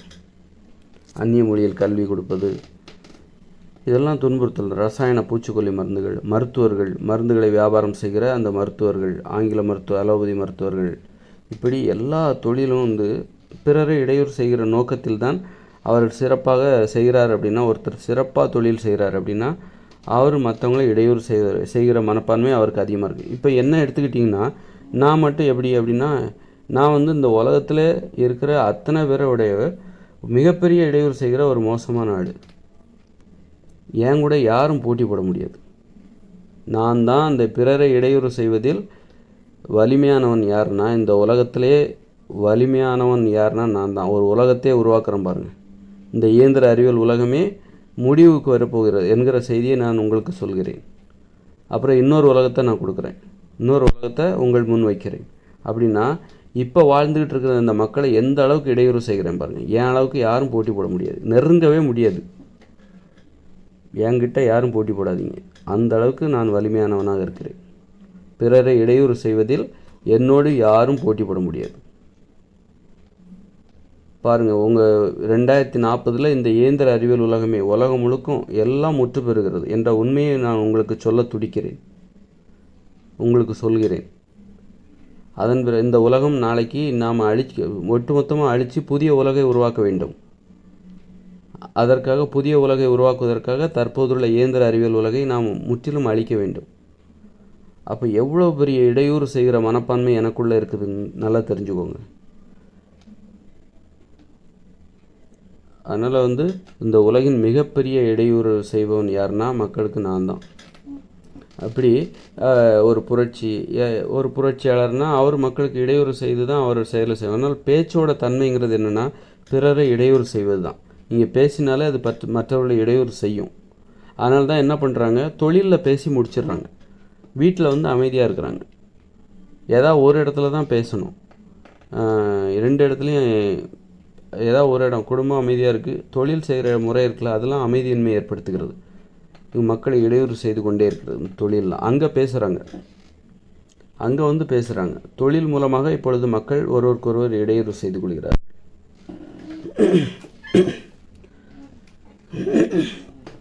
அதனால் பேசுவதில் இயற்கையோடு இணைந்த மனித வாழ்க்கையில் ஒரு போட்டி இருக்கும். ஏன்னா பேச்சோட தன்மையை மற்றவர்களை இடையூறு செய்வது, இப்போ சிரிக்க வைக்கிறது, அது இடையூறு செய்கிறது தான். மற்றவர்களை தனது துன்பத்தை கூறி மற்றவர்களை அழச் செய்வது, அதுவும் இடையூறு செய்வது தான். இது ஆக்கப்பூர்வமான இடையூறுகள். இயற்கையோடு இணைந்த மனித வாழ்க்கையில் 2040க்கு பிறகு மக்கள் வாழப்போகிற இயற்கையோடு இணைந்த மனித வாழ்க்கையில் அங்கு மக்கள் ஒருவருக்கொருவர் ஆக்கப்பூர்வமாக இடையூறு செய்வார்கள். அது அதனால் யாருக்கும் அழிவு வராது. ஒருத்தரை தனது துன்பத்தை கூறி அவரை அழச் செய்வது, அவருடைய துன்பத்தை கேட்டு இவர் அழுவது, இதுவும் இடையூறு தான். அவரை சிரிக்க வைப்பது, அதுவும் இடையூறு தான், ஆக்கப்பூர்வமான இடையூறு. இந்த மாதிரி ஆக்கப்பூர்வமாக இடையூறு செய்வதற்காக அவர்கள் பேசுவதற்காக போட்டி போடுவாங்க. பேசுகிற அந்த திறன் இருக்குல்ல, அது எப்போ அதிகரிக்கும்னா, பேசுகிறது எப்போ அதிகரிக்கும் அப்படின்னா, நீங்கள் உண்மையாக இருக்கணும். உங்களுடைய உறவினரிடம், உங்களுடைய மனைவியிடம், உங்களுடைய கணவனிடம், நீங்கள் பழகுகிறவரிடம் உண்மையாக இருக்க வேண்டும். அப்போ தான் நீங்கள் நல்லா சுதந்திரமாக பேச முடியும். இங்கே ஒருத்தர்கிட்ட கேட்டுட்டு அங்கே சொல்கிறது, அவரை பற்றி இவர்கிட்ட சொல்கிறது, அப்போ நீங்கள் சுதந்திரமாக ரொம்ப நாளைக்கு பேச முடியாது. நீங்கள் பேசுகிறத யாரும் கேட்க மாட்டாங்க. நீங்கள் பேசுவதை அருவருப்பாக பார்ப்பார்கள். அதை யாரும் ரசிக்க மாட்டாங்க. அதனால் நம்பிக்கையானவர்களாக பேச வேண்டும். நீங்கள் பேசும்போது நம்பிக்கையோடு பேச வேண்டும். பிறரை உங்களுக்கு வேண்டியவர்களை விட்டு கொடுக்காமல் பேச வேண்டும். அந்த மாதிரி அப்போ உண்மையாக இருக்கணும். உங்கள் மனைவிக்கு நீங்கள் கணவனாக இருந்தால் நீங்கள் உண்மையாக இருக்கணும். உங்கள் மனைவிக்கு நீங்கள் உண்மையாக இருக்கணும். கணவனுக்கு உண்மையாக இருக்கணும். அப்போ தான் பேச்சு திறன் அதிகரிக்கும். நீங்கள் பல கள்ள தொடர்புகளை வச்சுருக்கீங்க, தவறான உடலுறவில் உங்களுக்கு ஒரு ஆர்வம் இருக்கிறது, நீங்கள் யாருக்குமே உண்மையாக இருக்க மாட்டீங்க, அப்படியே வாழ்ந்து பழகிட்டீங்க அப்படின்னா உங்களால் அந்த பேச்சு திறமை என்பது சுதந்திரமாக வராது. ஏன்னா பேசுகிறதுங்கிறது செயற்கையான திறமை அது. அதனால் உண்மையாக இருப்பதும் செயற்கையானது தான். பார்க்குறவங்க பின்னாடியெல்லாம் போகிறது செயற்கையானது, இயற்கையானது அது இயற்கை. அப்போ நம்ம செயற்கையாக வாழ்வதில் நாம் உறுதியாக இருக்க வேண்டும். செயற்கையான விதிமுறைகளை கடைபிடிப்பதில் நாம் உறுதியாக இருக்க வேண்டும். அப்போ தான் நாம் நம்முடைய மன உறுதி அதிகரிக்கும், பேச்சுத்திறன் அதிகரிக்கும். பேசுவது என்பது செயற்கையானது தான். இப்போ நிறைய பார்த்திங்கன்னா சில பழங்குடி மக்கள் வெறும் சத்தத்தை தான் போடுவாங்க, பேச மாட்டாங்க. டிக் டிக் டக் டக் டிக் டக்குன்னு ஏதாவது சத்தத்தை எழுப்பி தாங்கள் சொல்ல வருவதை சொல்வார்கள், பிறருக்கு புரிய வைப்பார்கள். அந்த மாதிரி அவங்கெல்லாம் ஒரு பிடிக்காத ஒரு வாழ்க்கையை வாழலாம். ஒருவேளை இந்த பழங்குடி மக்கள்லாம் பிடித்த வாழ்க்கையை தான் வாழ்வாங்க. அங்கே காதல், சுதந்திரம், விவாகரத்துலாம் கிடையாது. ஏதோ ஒன்று கல்யாணம் பண்ணிட்டா அவ்வளோதான், கடைசி வரைக்கும் இருக்கணும். பிடிக்கலன்னு சொல்லிட்டு விவாகரத்துலாம் பண்ணுவாங்களா அப்படின்லாம் கிடையாது. பிடிச்சிருக்கா பிடிக்கலாங்கிறதே அவங்களுக்கு தெரியாது. இருக்கிறதே கொஞ்சம் பேர், 10, 30, 40 பேர் இருப்பாங்க, ஒரு கூட்டமாக இருப்பாங்க. இதில் எனக்கு அவனை பிடிக்கல இவனை பிடிக்கல அப்படின்னு சொல்ல முடியாது. இருக்கிறத ஏற்றுக்கிட்டு வாழ்ந்துக்கிட்டு போயிட்டே இருக்க வேண்டியதுதான். அதனால் பிடித்த வாழ்க்கையை வாழ்கிறோமாங்கிறதே அவங்களுக்கு தெரியாது. அதனால் நீங்கள் நல்லா பேசணும் அப்படின்னா உண்மையாக இருக்கணும். ஏன்னா பேசுவது என்பது செயற்கையானது, உண்மையாக இருப்பது என்பதும் செயற்கையானது தான். ஒருத்தருக்கு உண்மையாக இருக்கிறது அது இயற்கையானது கிடையாது, செயற்கையானது தான். அதனால் நீங்கள் பேசுகிறதும் செயற்கையானது தான். செயற்கையான விஷயங்களில் நீங்கள் உறுதியாக இருக்கணும், உண்மையாக இருப்பதில் உறுதியாக இருக்கணும். நீங்கள் யாருக்கும் உண்மையாக இல்லை அப்படி இருக்கும்போது நீங்கள் நல்லா சிறப்பாக பேசணும்னு நினச்சிங்கன்னா உங்களால் பேச்சு வராது. இது இயற்கையோடு இணைந்த மனித வாழ்க்கையில் நான் சொல்கிறேன். இப்போ ஏன் கெட்ட வார்த்தைகள்லாம் வருதுன்னா, பேசுகிறதுக்கு வரமாட்டேங்குது, அதனால் கெட்ட வார்த்தை போடுறாங்க. பேசுகிறதன் மீது வெறுப்பு, இந்த பேச்சு இருக்குல்ல அதன் மீது வெறுப்பு, அதனால தான் கெட்ட வார்த்தை. அந்த வார்த்தைகள் உச்சரிக்க வரமாட்டேங்குது. வார்த்தைகள் உச்சரிப்பதற்கு ஒழுங்காக வரமாட்டேன்னு என்கிறது. அப்போ அந்த பேச்சு மொழி மீது ஒரு வெறுப்பு. இது என்னடா அந்த வார்த்தைகள் வாயிலே வரமாட்டேங்குது அப்படின்னு சொல்லிட்டு கெட்ட வார்த்தை போடுறாங்க. கெட்ட வார்த்தையாக அது வெளிவருகிறது. அப்போ எப்போ நல்ல வார்த்தைகள் வரும் அப்படின்னா, நீங்கள் உண்மையாக இருக்கணும். அப்போ தான் உங்கள் வாழ்க்கை அமைதியாக மாறும். அப்போ தான் உங்கள் வாயிலேருந்து நல்ல வார்த்தைகள் வரும். யாருக்கும் உண்மையாக இல்லை, அவங்கள பற்றி இவங்ககிட்ட பேசுகிறது, அப்புறம் தவறான உடலுறவில் ஒரு மோகம், விபச்சாரத்தில் ஆர்வம், இது மாதிரிலாம் இருக்கும்போது ஆபாச படம் பார்க்குறது, ஆபாசமாக ஒரு விஷயங்களை பாலியல் உறவு பற்றி ஆபாசமாக பேசுவது, ஆபாசங்களை கேட்பது, ஆபாசங்களாக யாராவது பேசினா அதை கேட்பதில் ஆர்வமாக இருப்பது, இதெல்லாம் பேசுவதில் வெறுப்பு. இதெல்லாம் கெட்ட வார்த்தைகள், ஒழுங்காக பேச்சு வராது இவங்களுக்கு. இந்த மாதிரி இருந்தால் பேசுவது என்றால் வாழ்வது என்று பொருள். பேசுவது என்றால் வாழ்வது என்று பொருள். அதனால் உண்மையாக வாழ்ந்தால் தான், உண்மையாக வாழ்வது என்பது உண்மையை பேசுவது, உண்மையாக பேசுவது என்று பொருள். உண்மையாக இருந்தால் தான் உண்மையாக பேச முடியும், நல்ல வார்த்தைகள் வரும். நீங்கள் யாருக்கும் உண்மையாக இல்லை, திருட்டுத்தனமாக நிறைய உடலுறவு தொடர்பு, கள்ள தொடர்புலாம் வச்சுருக்கீங்க அப்படின்னா கண்டிப்பாக உங்களால் நல்லா பேச முடியாது, உங்களுக்கு நல்ல பேச்சு வராது. அதனால் இயற்கையோடு இணைந்த மனித வாழ்க்கை 2040க்கு பிறகு இயற்கையோடு இணைந்த மனித வாழ்க்கையில் அவர்கள் பேசுவதற்காக போட்டி போடுவாங்க. அதற்காக அது நல்லா பேசணும் அப்படிங்கிறதுல அந்த பேர் எடுக்கணும்னா அதுக்கு என்ன வேணாலும் செய்வாங்க. அவங்க உண்மையாக இருப்பாங்க. அதனால தான் அவங்க உண்மையாக இருப்பாங்க. அவங்க ஏன் உண்மையாக இருக்காங்க அப்படின்னா, உண்மையாக இல்லைன்னா கணவன் அடிப்பான், கிழிச்சிருவான், அடிச்சிருவான், பிடிங்கிடுவான்ட்டுலாம் அவங்க உண்மையாக இருக்க மாட்டாங்க. அதுக்கெல்லாம் போய்விட மாட்டாங்க. அல்லது மனைவி சேர்த்துக்க மாட்டா, பிரிஞ்சு போயிடுவா, அதுக்கெல்லாம் ஒரு ஆண் உண்மையாக இருக்க மாட்டான். அதுவும் ஒரு காரணம். கணவன் நம்மளை விட்டுட்டு போயிடுவான், அதுவும் ஒரு காரணம். அதாவது ஏன் உண்மையாக இருக்கணும்னு முயற்சி பண்ணும்போது நிறைய காரணங்கள் வருது. உண்மையாக இல்லைன்னா அவன் நம்மளை விட்டுட்டு போயிடுவா, உண்மையாக இல்லைன்னா அவன் நம்மளை விட்டுட்டு போயிடுவான், யாருமே நம்மளை நம்ப மாட்டாங்க, அப்புறம் உண்மையாக இருந்தால் தான் நல்லா பேச்சு வரும், இப்படி நிறைய காரணங்கள் கிடைக்குது. அப்போ அந்த உண்மையாக இருப்பது உறுதியடைந்து கொண்டே வருகிறது. ஏன் உண்மையாக இருக்கணும் அப்படின்னா, விட்டுட்டு போயிடுவாங்க, யாரும் நம்ப மாட்டாங்க, அப்புறம் நல்ல பேச்சு திறன் வரும், நல்ல வார்த்தைகள் வரும்.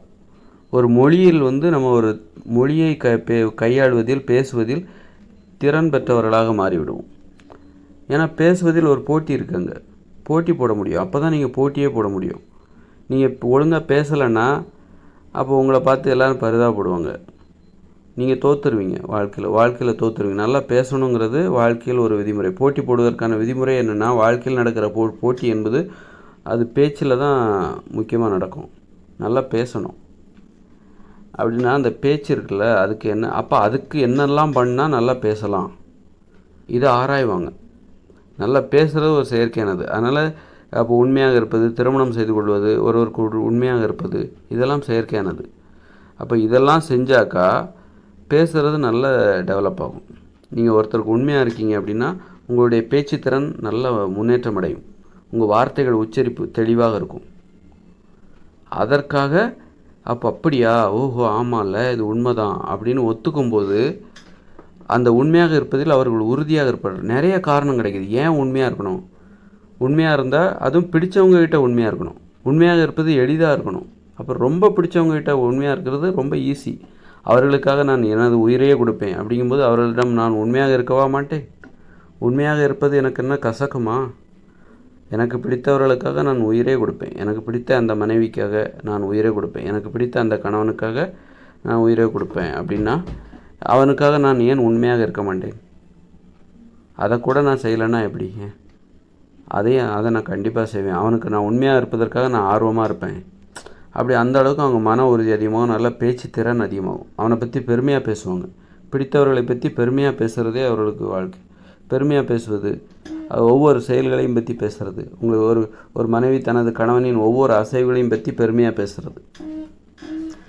ஏன்னா அவனை பிடிச்சிருக்கு, அதனால தான் பேசுகிறான். பிடிக்காத ஒருத்தனை கல்யாணம் பண்ணால் அவனை பார்க்கவே மாட்டான், அவன் என்ன செய்கிறான் அப்படிங்கிறது இவளுக்கு தெரியாது. ஏன்னா பார்த்தா தானே ஒரு ரசித்து பார்க்க மாட்டாங்க, வெறுப்போடு பார்ப்பாங்க, என்னடா இவன் அப்படி.